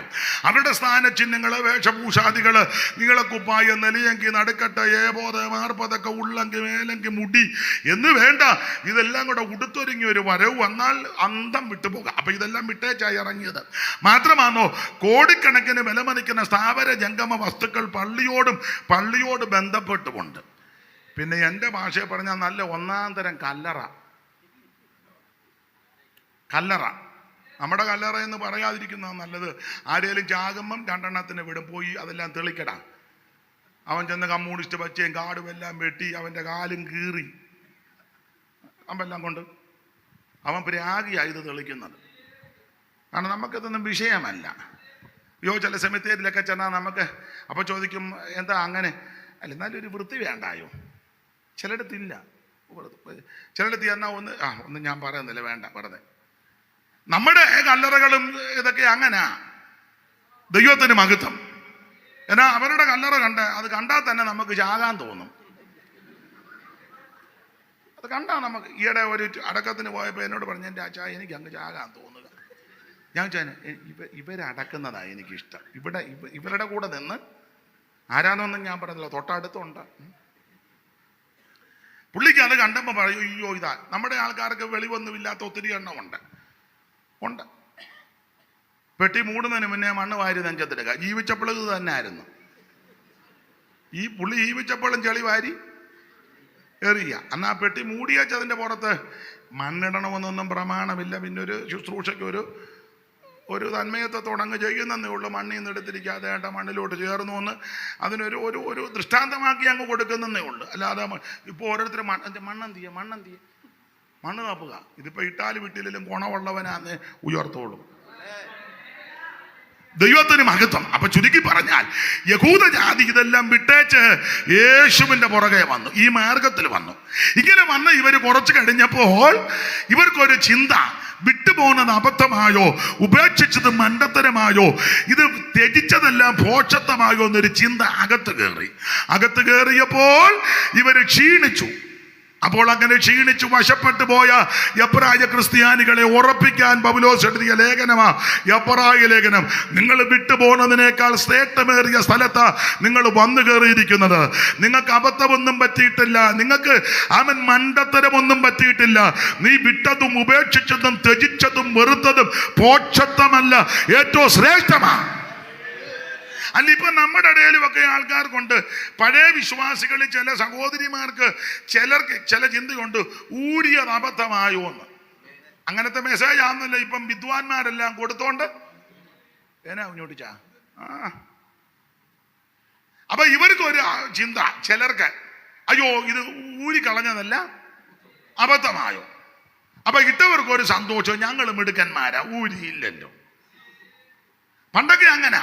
ഇത് പഠിച്ചു കളഞ്ഞവർക്കൊരു ചിന്ത, മണ്ടത്തരമായി പോയി, സമയവും പോയി, ബ്ലേഡും പോയി. മറ്റവനാണ് ഇതിപ്പോ നീട്ടുക. നമ്മൾ ചോദിച്ചാണ് അവന് കയ്യബ്രഹാമിനുണ്ടായിരുന്നല്ലോ ഒന്ന്. കയ്യബ്രഹാമിനെ പോലെ ആണോ നിന്റെ ജീവിതം? നീ കയ്യബ്രഹാമിന്റെ താടി മാത്രമല്ല കണ്ടോളൂ, അദ്ദേഹത്തിന്റെ ജീവിതവും ശുശ്രൂഷയും നീ കണ്ടോ? അതുപോലാണോ നീ ജീവിക്കുന്നത്? ഒരുത്തനോട് ചോദിച്ചപ്പോൾ ഞാൻ മല്ലപ്പള്ളി പൊടിക്കുഞ്ഞിനുണ്ടായിരുന്നല്ലോ ഒന്ന്. ഇവനോടൊക്കെ എന്നാ പറയാൻ? ദൈവത്തിന് മഹത്വം. അപ്പൊ ചിലർക്ക് ഇപ്പൊ ഇത് അബദ്ധമായി, ഉപേക്ഷിച്ചത് മണ്ടത്തരമായിരുന്നൊരു ചിന്ത. അപ്പോൾ അങ്ങനെ ചിന്തിച്ചവരോട് പറയുക, നിങ്ങൾ ഉപേക്ഷിച്ചത് അബദ്ധമല്ല, വിട്ടതിനേക്കാൾ ശ്രേഷ്ഠമേറിയ സ്ഥലത്താ വന്നു കയറിയിരിക്കുന്നത്. ഇവിടെ ഒരുവനുണ്ട്, നസറേയനാകുന്ന യേശു ക്രിസ്തു. എല്ലാവരും ശ്രേഷ്ഠൻ. ഇതുപോലെ യോഗ്യനും ശ്രേഷ്ഠനും ഉന്നതനും മഹിമയുള്ളവനും മഹത്വമുള്ളവൻ വേറൊരുത്തൻ ഇല്ല. അവൻ പാപം ചെയ്യാത്തവൻ, പാപമേശാത്തവൻ, പാപമറിയാത്തവൻ, പാപമില്ലാത്ത പരമവിശുദ്ധനായ നസറായനാകുന്ന യേശു ക്രിസ്തു. ഈ കാര്യങ്ങൾ പറഞ്ഞവരെ ഉറപ്പിക്കുന്നു. ഉറപ്പിച്ചു പൗലോസ് 10-ാം അധ്യായത്തിൽ പറഞ്ഞു, നിങ്ങൾ ഇനി അടുത്തു വാ. ഇവരിതൊക്കെ ചിന്തിച്ചങ്ങ് അകന്നുപോയി. ഇവര് ആരംഭ സമയത്ത് നല്ല തീക്ഷണതയുള്ളവരായിരുന്നു. ആരംഭത്തിൽ അതാ 32-ാം വാക്യം, ഇപ്പം വായിച്ച കുറുവാക്യം 32. ആരംഭത്തിൽ എങ്ങനായിരുന്നു? എന്നാൽ നിങ്ങൾ പ്രകാശനം ലഭിച്ച ശേഷം, പ്രകാശനം എന്ന് പറഞ്ഞാൽ യേശു നിങ്ങളുടെ ഉള്ളിൽ പ്രകാശിച്ചു. സാക്ഷാൽ വെളിച്ചം യേശു ക്രിസ്തുവാണ്. അത് ദൈവത്തിന്റെ വചനമാണ്. അങ്ങനാന്നല്ലോ ആദിയിൽ വചനമുണ്ടായിരുന്ന വചനം ദൈവത്തോടു കൂടെ. ഇരുണ്ട സ്ഥലത്ത് പ്രകാശിക്കുന്ന വിളക്ക് പോലെ അതിനെ കരുതിക്കൊണ്ടാൽ നന്ന്. യാക്കോബിൽ നിന്ന് നക്ഷത്രം ഉദിക്കുമെന്ന് സംഖ്യാപുസ്തകത്തിൽ വാക്യവുമുണ്ട്. അത് തുമലപുത്രന്മാരെ തകർക്കുമെന്നുമുണ്ട്. ആ ദിവ്യ വെളിച്ചം ഹൃദയത്തിൽ പ്രകാശിച്ചു. അതാ നിങ്ങൾക്ക് പ്രകാശനം ലഭിച്ച ശേഷം. പിന്നെ എന്നാൽ നിങ്ങൾക്ക് പ്രകാശനം ലഭിച്ച ശേഷം നിന്ദകളാലും പീഡകളാലും കൂത്തുകാഴ്ചയായി ഭവിച്ചു. ഈ വക അനുഭവിക്കുന്നവർക്ക് കൂട്ടാളിയായി. അപ്പോൾ നിങ്ങൾ ആരംഭ സമയത്ത് നല്ല തീക്ഷണതയോടെ നിന്നു. അതിനൊരു തെളിവ് 6:9 വായിച്ചു. ആരംഭത്തിൽ എങ്ങനായിരുന്നു? 6:9. എന്നാൽ പ്രിയമുള്ളവരെ, ഞങ്ങൾ ഇങ്ങനെയൊക്കെ സംസാരിക്കുന്നു എങ്കിലും നിങ്ങളെ കുറിച്ച് ശുഭമേറിയതും രക്ഷയ്ക്ക് ഉതകുന്നതും വിശ്വസിക്കുന്നു. ദൈവം നിങ്ങളുടെ പ്രവൃത്തിയും വിശുദ്ധന്മാരെ ശുശ്രൂഷിക്കുന്നതിനാല് തന്റെ നാമത്തോട് കാണിച്ച സ്നേഹം മറന്നു കളയുവാൻ തക്കവണ്ണം അനീതിയുള്ള ദൈവമല്ല എന്ന് ഈ വാക്യങ്ങളൊക്കെ ചേർത്ത് പഠിച്ചാൽ ഇവർ ആരംഭ സമയത്ത് തീക്ഷണതയോടെ നിന്നവരാ. വളരെ തീക്ഷണ. കഷ്ടങ്ങളും പോരാട്ടങ്ങളും ഒക്കെ സഹിച്ചാ നിന്നത്. അതെ, ഈ പ്രമാണത്തിന് വേണ്ടി, ഈ ഉപദേശത്തിന് വേണ്ടി വളരെ സഹിച്ചു നിന്നവരാ. മാത്രമാണോ വിശുദ്ധന്മാരെ ശുശ്രൂഷിക്കുന്നതിനാലും അയ്യോ കർത്താവിന്റെ വേലയ്ക്ക് കൊടുക്കുവാൻ, ചെലവഴിക്കുവാൻ എത്രയോ. ഞാൻ പല ഉപദേശിമാരുടെ പിള്ളേരുമൊക്കെ ആയിട്ട് അടുത്ത് ഇടപെട്ടിട്ടുണ്ട്. അപ്പൊ അവരൊക്കെ പറഞ്ഞിട്ടുണ്ട്, എൻ്റെ മാസ്റ്ററെ ഇപ്പോൾ ആ വീടും ചുറ്റുപാടും പണ്ടൊക്കെ പെയ്ത്തോമിലല്ലേ താമസിക്കുന്ന ഒരു ചായ്പേ കാണുകയുള്ളൂ. അതിഥികളൊക്കെ വന്നു കഴിഞ്ഞാൽ പിള്ളേരെല്ലാം ഹോളിലാണ് കിടക്കുന്നത്. തന്നെയാണോ ഉപദേശിമാരുടെ പിള്ളേരുടെ പഴയ പിള്ളേർ, ഇപ്പോഴത്തെ പിള്ളേരുടെ കാര്യമൊന്നുമല്ല, പഴയ പിള്ളേർ ചിലപ്പം കഴിക്കാനൊന്നും തികയത്തില്ല. അപ്പം അമ്മ ദൈവദാസി പിള്ളേരെ കണ്ണ് കാണിക്കും പൊക്കോളാൻ. പിള്ളേരവരുടെ മുറ്റത്ത് പോയിരിക്കുകയോ ഹോളിൻ്റെ പരിസരത്തോ ഒക്കെ മാറിയിരിക്കുക. അതിഥികളല്ല, ടിജുമച്ചനൊക്കെ വരിക എന്നേ പറയുകയും വേണ്ട. തീർന്നു. നിങ്ങൾക്കത് പറഞ്ഞുകൊണ്ട് ഇഷ്ടപ്പെട്ടില്ല, ഉള്ള കാര്യമാണ്. പള്ളിപ്പാട്ടിൽ നിന്ന് കുമ്പനാട്ട് കഷ്ടതയുള്ള സമയത്ത് കേട്ടതാ. മൺമറഞ്ഞ ബഹുമാന്യ കർത്തദാസ് എം വി വർഗീസ് അവർകൾ എന്നോട് പറഞ്ഞതാ. അന്ന് ബുദ്ധിമുട്ടിൻ്റെ സമയത്ത് മാവേലിക്കരയ്ക്ക് അപ്പുറത്ത് ഒരു വിശ്വാസി ഒരു ചെറിയ കൊട്ടയ്ക്കകത്ത് 68 എള്ളുണ്ട കൊടുത്തു വിട്ടു. കുമ്പനാട്ട് അധ്യാപകർക്കും പിള്ളേർക്കും 4 മണിക്ക് ഒന്ന് കുറിക്കാൻ 68 എള്ളുണ്ട കൊടുത്തു. അത് കുമ്പനാട്ടെ അമ്മച്ചിയുടെ കയ്യിൽ കൊടുത്തു. അമ്മച്ചി അത് വെച്ചു അധ്യാപകർക്കും അത്യാവശ്യക്കാർക്കും ഒക്കെ കൊടുക്കാൻ. അപ്പോൾ ആദ്യത്തെ ക്ലാസ് കഴിഞ്ഞ് ഇറങ്ങി വന്നത് ടി ഉമ്മച്ചൻ അവർകളാണ്. അതേക്ക് ഇറങ്ങി വന്നപ്പോൾ അറിയാമല്ലോ, നിങ്ങളൊക്കെ അനുഭവിച്ചവരാ. അപ്പോൾ ഉമ്മച്ചനപ്പച്ചൻ വന്നോടനെ ഉമ്മച്ച ഇരിക്കെന്ന് പറഞ്ഞ് വെച്ച് കൊച്ചമ്മേ കുടിക്കാൻ ഇപ്പം കട്ടൻ കൊണ്ട് കൊടുത്തു. വലിയ പുള്ളിക്ക് പ്രത്യേക പാത്രമാണ് കൊടുക്കാനൊക്കെ. അതുകൊണ്ട് കൊടുത്ത ഉടനെ കുമ്പനാട്ട ഹെബ്രോനിലെ അമ്മച്ചി 18 എള്ളുണ്ട കൊണ്ട് കൊടുത്തു. പുള്ളിയുടെ ആക്കം അനുസരിച്ച എല്ലാവർക്കും 2 കൊടുക്കാനാ ഇരുന്നത്. പുള്ളിക്ക് 18 എള്ളുണ്ട. 18 എണ്ണം കൊടുത്ത് കട്ടനും കൊടുത്ത് പുള്ളി കട്ടൻ കുടിച്ച് ഇല്ല കടല കുടിക്കും പോലെ 18 എള്ളുണ്ടേ. പുള്ളി കുറച്ചേ ചോദിച്ചു, അച്ഛമ്മേ ഇനി ഉണ്ടോ എന്ന് ചോദിച്ചു. അപ്പം കുമ്പനാട്ടെ അമ്മ അത് കൊട്ടയോടെടുത്ത് ആ ഉമ്മച്ചന് ആവശ്യമുള്ളത് എടുക്കാൻ പുള്ളി അത് 68 തീർത്തു. 68 തീർത്തു. എന്നോട് പാസ് എം വി വർഗീസ് അവറുകൾ പറഞ്ഞതാ. അവർ 68 എള്ളുണ്ട. രാത്രി ആയപ്പം വയറ് വന്ന് വീർത്ത്, എണ്ണയല്ലേ, എണ്ണ കയറി കനച്ചു, ബുദ്ധിമുട്ടായി. ബഹുമാനപ്പെട്ട സാറപ്പച്ചൻ അവറുകൾ വയറ്റി കൈവച്ച് പ്രാർത്ഥിച്ചു. വയറ് ചൊട്ടി ബാത്റൂമിൽ പോയി. കാരണം 68 എള്ളുണ്ട അകത്ത് കിടക്കുന്നത്. ഈ ടൈപ്പ് ആൾക്കാരാ ഞായറാഴ്ച വരുന്നെങ്കിൽ എന്നാ നിങ്ങൾ എന്നെ ഇങ്ങനെ സൂക്ഷിച്ചു നോക്കുന്നത്? ഉള്ള കാര്യമാണ്.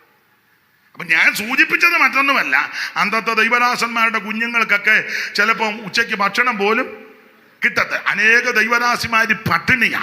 അങ്ങനെയൊക്കെ സഹിച്ച് എന്താ ഈ വേലയെ സ്നേഹിച്ചതാ, ഈ വേലയെ ആദരിച്ചതാ, വിശുദ്ധന്മാരെ ശുശ്രൂഷിച്ചതിനാൽ ശുശ്രൂഷിക്കുന്നത്. ഇടയ്ക്ക് കയറി പറയാ അങ്ങനെയുള്ള അനുഭവിച്ച തലമുറയൊന്നും ദൈവം മറന്നില്ല, അവരുടെ സന്തതികളെയും ദൈവം മറന്നില്ല. ദൈവത്തിന് മഹത്വം, ദൈവത്തിന് മഹത്വം, ദൈവത്തിന് മഹത്വം. അല്ല, ദൈവം മറക്കത്തില്ല. അങ്ങനല്ലയോ വായിച്ചു കേട്ടത്? ഇത് മറന്നു കളയുവാൻ ദൈവം അനീതിയുള്ള ദൈവമല്ല. കർത്താവിന്റെ വേലയ്ക്ക് ചുമല് കൊടുക്കുന്ന ദൈവത്തിന്റെ പൈതലേ, അവൻ നിന്നെ മറക്കത്തില്ല, നിന്റെ സന്തതിയെ മറക്കത്തില്ല. ദൈവം നിന്നെ ആദരിക്കും, ഓർക്കും, ദൈവം നിന്നെ ഉയർത്തും. അപ്പൊ ആരംഭ സമയത്ത് വളരെ പോരാട്ടമൊക്കെ സഹിച്ചതാ. പക്ഷെ ഇപ്പൊ ഇവരെ ഒത്തിരി അകന്നു പോയി. അതുകൊണ്ടാ പൗലോസ് 10-ാം അധ്യായത്തിൽ പറഞ്ഞ് ഇനി അടുത്ത് വാ, അവിടെ പുറകിൽ പോയിരിക്കാതെ ഇനി വരാൻ, ഇനി അടുത്ത് വരാൻ. പുറകിലും ആൾക്കാർ ഇരിപ്പോട്ട്, നിങ്ങളും വാ അടുത്ത്, വെളിയിലൊക്കെ ഇരിക്കുന്നു, വാ അടുത്ത് വാ. അപ്പൊ നിങ്ങൾ അകന്നു പോകരുത്. ആ 10-ാം അധ്യായത്തിന്റെ 19 മുതലൊന്ന് വായിച്ചേ, അറിവുള്ള വാക്യമാണ്. അതുകൊണ്ട് സഹോദരന്മാരെ, യേശു തന്റെ ദേഹമെന്ന തിരശ്ശീലയിൽ, അപ്പൊ ശ്രദ്ധിച്ചേ, അതുകൊണ്ട് സഹോദരന്മാരെ, യേശു തന്റെ ദേഹമെന്ന തിരശ്ശീലിൽ കൂടെ നമുക്ക് പ്രതിഷ്ഠിച്ച ജീവനുള്ള പുതുപടിയായി തന്റെ രക്തത്താൽ വിശുദ്ധ മന്ദിരത്തിലേക്കുള്ള പ്രവേശനത്തിന് ധൈര്യവും ദൈവാലയത്തിന്മേലൊരു മഹാപുരോഗതിനും നമുക്കുള്ളത് കൊണ്ട് നാം പുതുമനസാക്ഷി നീക്കമാറ് ഹൃദയങ്ങളിൽ തളിക്കപ്പെട്ടവരും ശുദ്ധവെള്ളത്താൽ ശരീരം കഴുകപ്പെട്ടവരുമായി വിശ്വാസത്തിന്റെ പൂർണ്ണ നിശ്ചയം പൂണ്ട് പരമാർത്ഥ ഹൃദയത്തോടെ അടുത്തു വാ. എന്തോ പറ്റി, നിർത്തണോ? അപ്പൊ ശ്രദ്ധിച്ചേ, എനിക്ക് തോന്നി ഇനി സമയം പോയോന്ന്. ഞാൻ പെട്ടെന്ന് നിർത്താം, പെട്ടെന്ന്. പോട്ടെ. അപ്പൊ ശ്രദ്ധിച്ചേ, നിങ്ങൾ ധൈര്യത്തോടെ അടുത്തു വാ. ഞാൻ എപ്പോഴും പറയാറുണ്ട്, നിങ്ങൾക്കറിയാം, ആ ഭാഗമൊക്കെ പഠിക്കുമ്പോൾ അറിയാം, എബ്രായ ക്രിസ്ത്യാനികളോട് പറയുക അടുത്തു വാ. അതിന് അടുത്ത് വരാൻ പറഞ്ഞപ്പോ ഇപ്പൊ അതിന്റെ അർത്ഥം ഇപ്പൊ അകന്ന് നിൽക്കുക. അതുകൊണ്ടല്ലേ അടുത്ത് വരാൻ പറഞ്ഞേ? അല്ല, ആരംഭത്തിൽ അടുത്ത് നിന്നവരാ, ഇപ്പൊ ഇവര് അകന്നു പോയി. അകലാൻ കാര്യമല്ല, അത് പറയാം, എല്ലാം വിവരിക്കാൻ നേരമില്ല. അകലാൻ കാര്യം 2 കാര്യമാണ്. ഒന്ന്, ഒരു ശുദ്ധ ഹൃദയമില്ല. 2, ദുർമനസാക്ഷി, മനസാക്ഷി ഒന്നുമില്ല. അതുകൊണ്ട് എന്തും ചെയ്യും, എന്ത് തെറി പറയും, അടിയുണ്ടാക്കും, കേസ് കൊടുക്കും. കോടതിയിൽ എത്ര കേസാണ്? ആർക്കാന്നൊന്നും എന്നോട് ചോദിക്കരുത്. നമ്മൾ അങ്ങോട്ട് മുടക്കുന്നു, ഉടനെ അവർ മൊത്തം മുടക്കല്ലേ. പ്രസിഡന്റിനെ സെക്രട്ടറി മുടക്കുന്നു, സെക്രട്ടറിയെ പ്രസിഡന്റ് മുടക്കുന്നു, രണ്ടിനെയും കൂടെ വിശ്വാസി മുടക്കുന്നു. മനസ്സിലാകാതിയാന്നോ എന്നെ പൊട്ടം കളിപ്പിക്കുകയാന്നോ? എന്നെ ആർക്കും ഇഷ്ടമല്ല, ഞാൻ ഇങ്ങനെയൊക്കെ പറയുന്നത് കൊണ്ടായിരിക്കാം. എനിക്കാന്ന് ഇങ്ങനെ പറയാതിരിക്കാനും ഒക്കത്തില്ല. നിങ്ങളാരും പറയരുത്, നിങ്ങൾക്കൊക്കെ അട്ടപ്പാടിക്ക് ട്രാൻസ്ഫർ തരും, ഞാൻ അതിൻ്റെ പരുവത്തിന് കൈകാര്യം ചെയ്തോളാം. എനിക്ക് പണ്ടേ ട്രാൻസ്ഫർ കിട്ടി കിടക്കുക.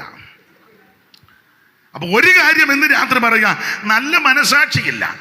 അതുകൊണ്ട് ചെളി വാരി എറിയുന്ന അന്യോന്യം ഒരു സഭയിൽ ഒരു സംഘടനയിൽ ഒന്നിച്ച് പ്രവർത്തിക്കുന്നവർ അന്യോന്യം ചെളിവാരി ഫേസ്ബുക്കിൽ കൂടെ പിന്നെന്തുവാ വാട്സപ്പിൽ കൂടെ എല്ലാം ചെളിവാരി എറിയല്ലേ.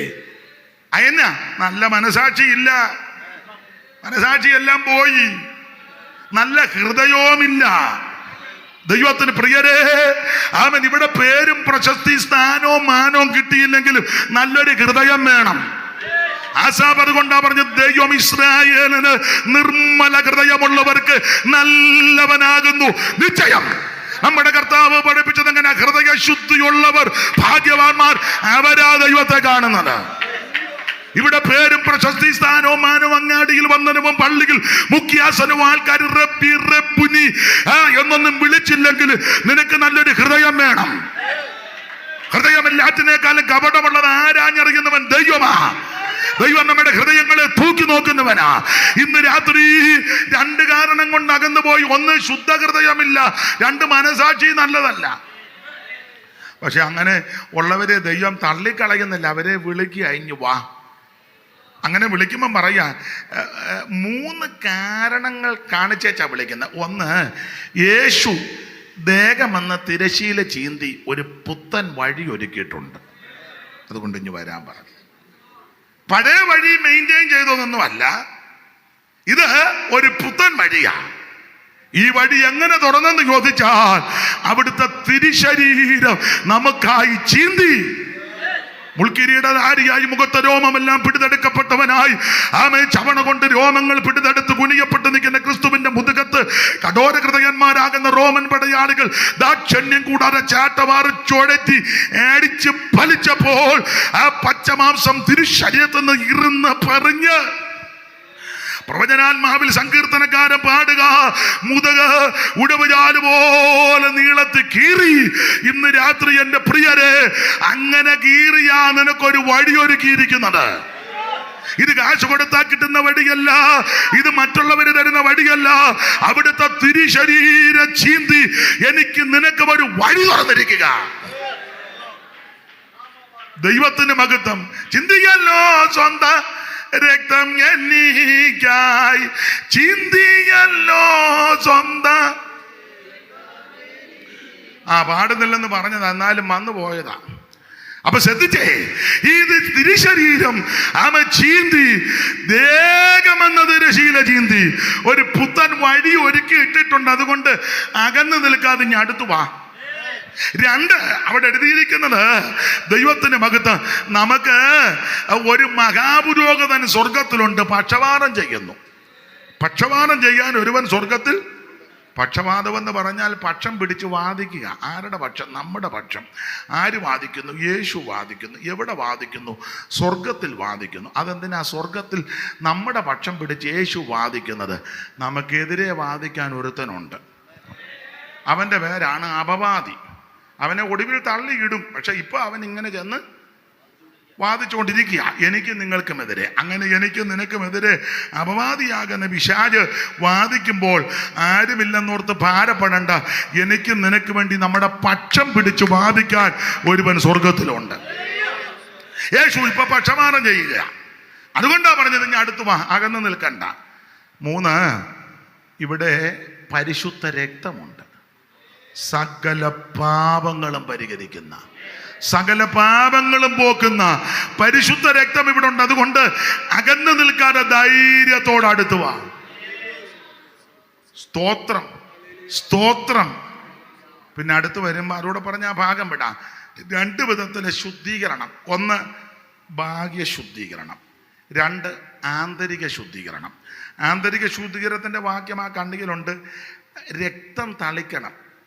രക്തം ഹൃദയങ്ങളിൽ ഹൃദയമകത്തല്ലേ, അപ്പൊ അകത്തെ ശുദ്ധീകരണം. ഭാഗ്യ ശുദ്ധീകരണം അതിന്റെ വാക്യമാ, ശുദ്ധവെള്ളത്താൽ ശരീരം കഴുകണം. അത് ഭാഗ്യ ശുദ്ധീകരണം. ആ വെള്ളമെന്നുള്ളത് ദൈവത്തിന്റെ വചനമാണ്. അതാ ഭാഗ്യ ശുദ്ധീകരണം. നമ്മളൊരു പാട്ട് പാടുമല്ലോ, പോഷിപ്പിക്ക പത്യ വചനമാ ക്ഷീരത്താൽ എന്നെ നിർമ്മല തോയം. തോയം വെള്ളം, സലിലം, ജലം, തോയം, ഇതൊക്കെ വെള്ളമാ. അപ്പൊ നിർമ്മല തോയം, അതായത് പ്രാലേഖന ശുദ്ധവെള്ളം. ആ ശുദ്ധവെള്ളത്താൽ ശരീരം കഴുകണം. അപ്പോൾ ആന്തരിക ശുദ്ധീകരണവും ഭാഗ്യ ശുദ്ധീകരണവും, ഈ രണ്ട് ശുദ്ധീകരണത്തോടെ ഇനി അടുത്ത് വരണം. അങ്ങനെ അടുത്ത് വന്ന ദൈവമക്കളോട് എല്ലാം ഞാൻ വിവരിക്കുന്നില്ല, നിർത്തുക.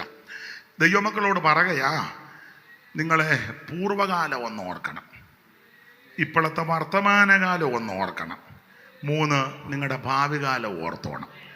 അതൊക്കെ എൻ്റെ ശൈലി അനുസരിച്ച് എനിക്കതൊക്കെ പ്രസംഗിക്കണമെങ്കിൽ പാട്ടും അതിൻ്റെ ചില കാര്യങ്ങളൊക്കെ ഉണ്ട്, അതൊക്കെ ചേർത്ത് പറയണമെങ്കിൽ എനിക്കൊരു 2-2.5 മണിക്കൂർ കിട്ടിയെങ്കിൽ എൻ്റെ രീതി. പക്ഷേ ഇന്നതിന് നമുക്കൊക്കത്തില്ല, എല്ലാ കാര്യങ്ങളും നടക്കണമെങ്കിലും ഇത്രയും സമയം നിങ്ങൾ കേട്ടിരുന്നല്ലോ, അത് തന്നെ വലിയ കാര്യം. ഇവിടെ വന്ന് 2 വാക്ക് പറഞ്ഞത് തന്നെ ഞാൻ വലിയ മഹാഭാഗ്യമായിട്ട് എണ്ണുക. വിശേഷിച്ച് ബഹുമാനപ്പെട്ട അച്ചായനും ആദരണീയ കർത്തൃദാസന്മാർ ഇവിടെ തിയോളജിയൊക്കെ പഠിപ്പിക്കുന്നവരാ. പേടിച്ചാ ഞാൻ നിൽക്കുന്നത്. അപ്പോൾ നിങ്ങളുടെയൊക്കെ നടുവിൽ നിന്ന് ഈ പോഷനാകുന്ന എനിക്ക് ഇങ്ങനെ അല്പസമയം പറയാനും നിങ്ങളെല്ലാം വളരെ ക്ഷമയോടെ അത് കേട്ടിരുന്നത് ഞാൻ വലിയ മഹാഭാഗ്യമായിട്ട് എണ്ണുക. ദൈവം നിങ്ങളെ അനുഗ്രഹിക്കട്ടെ. 3 കാലമാണ്. 1 പൂർവ്വകാലം, 2 വർത്തമാനകാലം, 3 ഭാവി കാലം. എല്ലാം വിവരിക്കുന്നില്ല. പൂർവകാലം രക്ഷിക്കപ്പെട്ട സമയത്തുള്ള കാലമാ ഒരാശയം. അതാണ് കഷ്ടങ്ങളും പോരാട്ടങ്ങളും ഒക്കെ സഹിച്ചത്. പക്ഷേ രക്ഷിക്കപ്പെടുന്നതിന് മുന്നേ ഒരു കാലം ഉണ്ടായിരുന്നു. അതിന് വേദപുസ്തകത്തിൽ മുൻകാലം, പഴയ കാലം, അജ്ഞാതകാലം, പണ്ടത്തെ കാലം, ഇങ്ങനെയുള്ള പല പ്രയോഗമുണ്ട്. വേണേ 1-2 വാക്യം കർത്തദാസൻ എന്ന് വായിച്ചു സഹായിച്ചു. പൂർവ്വകാലം എങ്ങനെയായിരുന്നു? എൻ്റെയും നിങ്ങളിൽ പലരുടെയും. ഗലാത്യ ലേഖനം 4-ാം അധ്യായത്തിൻ്റെ 8 മുതൽ താഴോട്ടുള്ള വാക്യവും, എഫേസ്യ ലേഖനം 2-ാം അധ്യായത്തിൻ്റെ 2-ാം വാക്യവും, എഫേസ്യ ലേഖനം 2-ാം അധ്യായത്തിൻ്റെ 11-ഉം 12-ഉം, പിന്നെ തീത്തോസിന്റെ ലേഖനം 3-ാം അധ്യായത്തിൻ്റെ 3-ാം വാക്യവും, പത്രോസിന്റെ 1-ാം ലേഖനം 4-ാം അധ്യായത്തിൻ്റെ 2-ാം വാക്യവും. ബാക്കി ഇപ്പൊ പറയാൻ നേരമില്ലെങ്കിലും ഒന്ന് വായിച്ചു. ഗലാത്യ ലേഖനം 4-ന്റെ 8 ഒന്ന് വായിച്ചു. എന്നാൽ അന്ന് നിങ്ങൾ ദൈവത്തെ അറിയാതെ. അതാ അന്ന്, പണ്ടത്തെ കാലമാ കേട്ടോ. എന്നാൽ അന്ന് നിങ്ങൾ ദൈവത്തെ അറിയാതെ, എന്ന് പറഞ്ഞാൽ സത്യദൈവത്തെ അറിയാതെ, ജീവനുള്ള ദൈവത്തെ അറിയാതെ നടന്നൊരു കാലമുണ്ടായിരുന്നു. ആമേൻ. അത് ദൈവത്തെ അറിയാഞ്ഞത് കൊണ്ട് മറ്റുള്ളതിനെല്ലാം ദൈവമാണെന്ന് കരുതി. സത്യദൈവത്തെ അറിയത്തില്ല. അതുകൊണ്ട് ഇച്ചിരി ശക്തിയും മിടുക്കും ഉള്ളതിനെല്ലാം നമ്മൾ ശാന്തമ്മ ദൈവം, ബാബു ദൈവം, കോട്ടയത്തുണ്ടായിരുന്നു ദൈവം തങ്ക ദൈവം ഉണ്ട്. ഇല്ലിക്ക അപ്പുറ പാലത്തിൻ്റെ അവിടെ താമസിക്കുന്നത്. അതിന് കാരണം ഞാൻ ഒരു യോഗത്തിന് പോകാൻ നേരത്തിനോട് ചോദിച്ചു, ഒരാൾ വന്ന് ചോദിച്ചു എവിടെ പോവാ? ഞാൻ പറഞ്ഞു ഇന്നടുത്ത് പോവാ. ഏത് വീട്ടിലാ? അപ്പം ഞാൻ വീട്ടുപേര് പറഞ്ഞു. ഓ, ദൈവം തങ്കയുടെ എടുക്കലാന്ന് തോന്നുന്നു. അപ്പം ഞാൻ ചെന്നപ്പോഴും തങ്ക ഇങ്ങനെ ഒരു കസേരയിരിക്കുക, ദൈവം കളിച്ചു. ശാന്തമ്മ ദൈവം, ബാബു, പേരൊരു സുഖമില്ല, ദൈവം ബാബു. അതൊരു എനിക്കൊരു സുഖമായിട്ട് തോന്നുന്നില്ല. ബാബു പേരിടുമ്പോഴെങ്കിലും ഒരു ചൊവ്വുള്ള പേര്. അയ്യോ, ഇവരാരും സ്വഭാവത്താൽ ദൈവങ്ങളല്ല, അങ്ങനെ എഴുതിയിരിക്കുന്നത്. എന്നാൽ അന്ന് രക്ഷിക്കപ്പെടുന്നതിന് മുമ്പ് പൂർവ്വകാലമാ. എന്നാൽ അന്ന് നിങ്ങൾ ദൈവത്തെ അറിയാതെ സ്വഭാവത്താൽ ദൈവങ്ങളല്ലാത്തവർക്ക് അടിമപ്പെട്ടു. ഇവരാര് സ്വഭാവം കൊണ്ട് ദൈവമല്ല. ദൈവത്തിന് വിശേഷത ഒത്തിരിയുണ്ട്. എന്താ? അവിടുന്ന് സർവശക്തന, സർവജ്ഞാനിയ, സർവവ്യാപിയ, സർവശക്തന, സർവത്തെയും സൃഷ്ടിച്ചവന, സർവത്തെയും ഭരിക്കുന്നവന. അവിടുന്ന് ദൈവം. സാറൊരിക്കലൊരു പ്രയോഗം കൊടുത്തു. സകല ലോകങ്ങൾക്കും ആദി കാരണമിവൻ, സകല ഭൂതങ്ങൾക്കും ആകാരപ്രദനിവൻ, സകല ദേവവൃന്ദ വന്ദിത പദാംബുജൻ, സകല നിഷ്കലത്വം പേർന്ന് പെരുകവൻ. ചൊല്ലാൻ നേരമില്ല. ആഗമാകാരന്മാരിൽ ആദമൻ മോസസും സർവാഗമ പൊരുളാകും ഈ പരാശക്തിക്ക്. അത് സാറ് കൊടുത്തിരിക്കുന്നത് ഞാൻ ഒന്ന് ചൊല്ലിക്കോട്ടെ.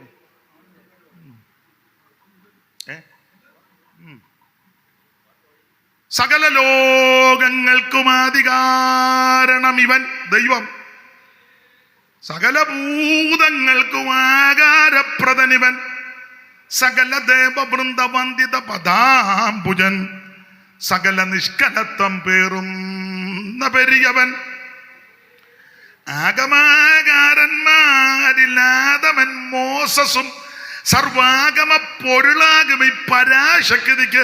ഇനി തിയോളജിയന്മാർക്ക് ഞാൻ പറയുന്നത് പെട്ടെന്ന് പിടികിട്ടും. ഏലൊന്നോരപ്രിയമാമോദിയത് മൂലവസ്തുവാം നാഥനുപദേശിച്ചിതല്ലോ. ഇലോകി ശദ്ധായി യൂയലോകി അഡോണായി വിലോപമെന്യേ യാഗ്വേ യഹോവ യാഗെന്നെല്ലാം മോശീയ ഗ്രന്ഥങ്ങളിൽ പറഞ്ഞിട്ടുള്ള നാമം ഈ ജനാൽ പ്രകടിതമെന്നേ വേണ്ടു. ഗൂഢവിഗ്രഹനായിട്ടെങ്കിലും വർത്തിക്കലും കൂടത്തൻ നിജാശയൻ ആത്മാവെന്നിവ രണ്ടും കാലാനുതാരം പ്രകടീകരിച്ചിടും. പുഷ്പകാലത്ത് കളകണ്ഠം കളകൂചിതം പോലെ അതാ ദൈവം. കാശന് കൊള്ളാതുള്ള കരത്തിൻ താടിയല്ലാൽ നാസറായൊരു ശിംശോൻ 1000 ബലിസ്ത്യരെ കാശനി തന്നിൽ കൊന്നു വീഴ്ത്തുവാൻ കഴിഞ്ഞെങ്കിൽ ഈശനെ നിനക്കെന്നാൽ ദുശകമെന്തെന്നുള്ളൂ. സപ്തവർണ്ണങ്ങളുടെ മിശ്രണമായുള്ള ഒരു സപ്തസപ്തിയും കിരണങ്ങളാൽ കാർമേഘവും ചിത്രവർണ്ണോജ്വലമാൻ ചാപമായി തീരുമെങ്കിൽ ഉത്തമാ നിൻ ദീപ്തിയാലൻ ബുദ്ധി ശോഭിക്കില്ലേ. മോശയിന്നാവിനെ നീ പ്രവർത്തിക്ഷമമാക്കി സ്വാശയം കഴുതയെ കൊണ്ട് നീ പറയിച്ചു. ദാശരെ മുക്കുവന്മാര് ധീവരര് ദാശരെ പ്രഭാഷണപ്പടുക്കളാക്കി തീർത്തു. മോശമായി ഒന്നുമില്ല നിന്നോട് കരം ചേർന്നാൽ. ഊഴിക്ക് നിർമ്മാതാവേ ദൈവനിർണയമാകും ബഹുവിധ വ്യാഖ്യാന ഭംഗങ്ങളും. നമസ്തേ ദേവദേവ നമസ്തേ വിശ്വവന്ധ്യ നമസ്തേ ദേവദേവ നമസ്തേ നദജന പാലന പാരായണ. പണ്ട് ഞാൻ ചൊല്ലിയപ്പോൾ ഒരു തള്ള പറഞ്ഞ ഹിന്ദുമാർഗത്തിന് വന്നിൻ്റെ ബന്ധനമാണ്. തള്ളയോട് പിന്നെ ഒന്നും പറഞ്ഞിട്ട് കാര്യമില്ല വെറുതെ. ഞാനും നിങ്ങളും ആരാധിക്കുന്ന ദൈവം സർവശക്തനും സർവവ്യാപിക്കും സർവജ്ഞാനിക്കും സർവത്തെ സൃഷ്ടിച്ചവനാ. ഈ ദൈവത്തെ ഒരു കാലത്ത് അറിയത്തില്ല. അതാ എന്നാൽ അന്ന് നിങ്ങൾ സ്വഭാവത്താൽ ദൈവങ്ങളല്ലാത്തവർക്ക് അടിമപ്പെട്ടു. അടുത്ത വാക്യം. ഇപ്പോഴോ ദൈവത്തെ അറിഞ്ഞും വിശേഷാൽ ദൈവം നിങ്ങളെ അറിഞ്ഞിരിക്കുക. എന്നെ കേൾക്കുന്ന പ്രിയരെ, ഒരു കാലത്ത് നമുക്ക് ദൈവത്തെ അറിയത്തില്ല. പക്ഷെ ഇപ്പോൾ അങ്ങനല്ല. നാം ദൈവത്തെ അറിഞ്ഞു മാത്രമാണോ ദൈവം നിന്നെ അറിയുന്നുണ്ട്. മക്കളാരും നിന്നെ അറിയത്തില്ലെങ്കിൽ നിന്നെ അറിയുന്ന ദൈവമുണ്ട്. ഭർത്താവോ ഭാര്യയോ വേണ്ട വിധത്തിൽ അറിയത്തില്ലെങ്കിൽ സ്നേഹിത സഹോദരി നിന്നെ അറിയുന്നൊരു ദൈവമുണ്ട്. സഭക്കാരും നിന്നെ ചൊവ്വൻ അറിയത്തില്ലെങ്കിൽ നിന്നെ അറിയുന്നൊരു ദൈവമുണ്ട്. ഒരു കാലത്ത് ദൈവത്തെ അറിയത്തില്ല, അതുകൊണ്ടാണ് ഇങ്ങനെയൊക്കെ ജീവിച്ചത്. എന്നാൽ ഇപ്പോൾ ദൈവത്തെ അറിഞ്ഞു. നേരത്തെ എങ്ങനെ ആയിരുന്നു? എഫേസ്യ ലേഖനം 2 കിടപ്പുണ്ട്. അവിടെ വയ്ക്കുന്നത് 2:2 വായിച്ചേ. അതിക്രമങ്ങളാലും പാപങ്ങളാലും മരിച്ചവരായി നിങ്ങളെ 2 വായിച്ചോ. അവയിൽ നിങ്ങൾ മുമ്പേ ഈ ലോകത്തിന്റെ കാലഗതിയെയും നിങ്ങൾ മുമ്പേ ഈ ലോകത്തിന്റെ ആചാരവും അനുഷ്ഠാനവും ഒക്കെ അനുസരിച്ച് ഒരു കാലത്ത് ജീവിച്ചെന്ന് നേരത്തെ. അതുകൊണ്ടാണ് വലിയ ബിൽഡിംഗ് വെക്കുമ്പോ കള്ളിപ്പാലയൊക്കെ കെട്ടി തൂക്കുന്നേ. അല്ലെ മങ്കോടത്തിനകത്ത് കണ്ണുമൊക്കെ എഴുതി. പെന്തിക്കോസ്കാരും ഇപ്പൊ ചെയ്യുന്നുണ്ട്. പിന്നെ മുഹൂർത്തമൊക്കെ അതാ ദൈവത്തിന് മഹത്വം. ഇപ്പൊ ഒത്തിരി പേരങ്ങനെ നോക്കുന്നുണ്ട്. പഴയ ആചാരങ്ങളും അനുഷ്ഠാനങ്ങളും മാമൂലും പാരമ്പര്യവും ഒന്നും വിട്ടിട്ടില്ല. ദൈവത്തിന് മഹത്വം.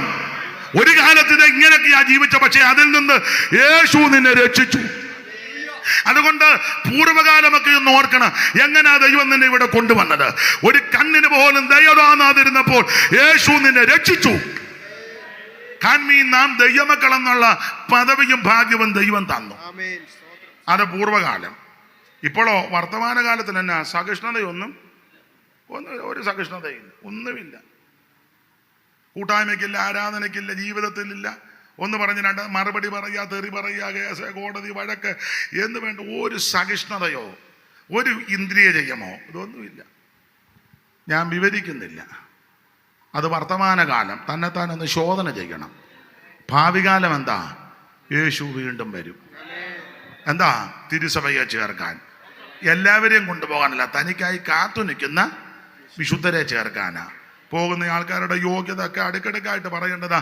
ഇന്ന് അതിനെ മുതിരുന്നില്ല എങ്കിലും ഇത്രയും നേരം കേട്ടിരുന്നല്ലോ, മതി. ഗുണമാകാനാന്ന് ഇതൊക്കെ മതി, നന്നാകാനാന്ന് ഇത് ധാരാളം.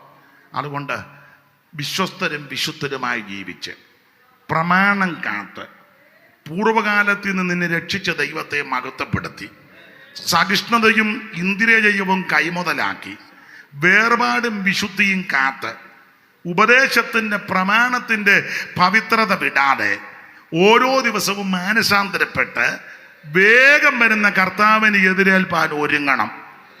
ആരും കൈവിടപ്പെട്ടു പോകരുത്. യേശുക്രിസ്തു ഏകരക്ഷകൻ, യേശുക്രിസ്തു മാത്രം രക്ഷകൻ, മറ്റൊരുത്തനും രക്ഷയില്ല. ആ ക്രിസ്തുവിനെ രക്ഷിതാവായി സ്വീകരിച്ച് വിശ്വസ്തരും വിശുദ്ധരുമായി ജീവിക്കുവാൻ ദൈവം നിങ്ങൾക്ക് കൃപ നൽകട്ടെ. പറഞ്ഞതിൽ ഒരു 4 മിനിറ്റ് ആ ക്ലോക്ക് ശരിയാന്നേ കവർന്നെടുത്തു, അതങ്ങ് ക്ഷമിക്കേ. ദൈവത്തിന് മഹത്വം. ഇനി ആവർത്തിക്കത്തില്ല. നിങ്ങൾ ഇതുവരെ കേട്ടിരുന്നല്ലോ. നന്ദി. കർത്താവിൻ്റെ വരവിനായിട്ടൊരുങ്ങാം. ദൈവം നിങ്ങളെ എല്ലാവരെയും അനുഗ്രഹിക്കട്ടെ.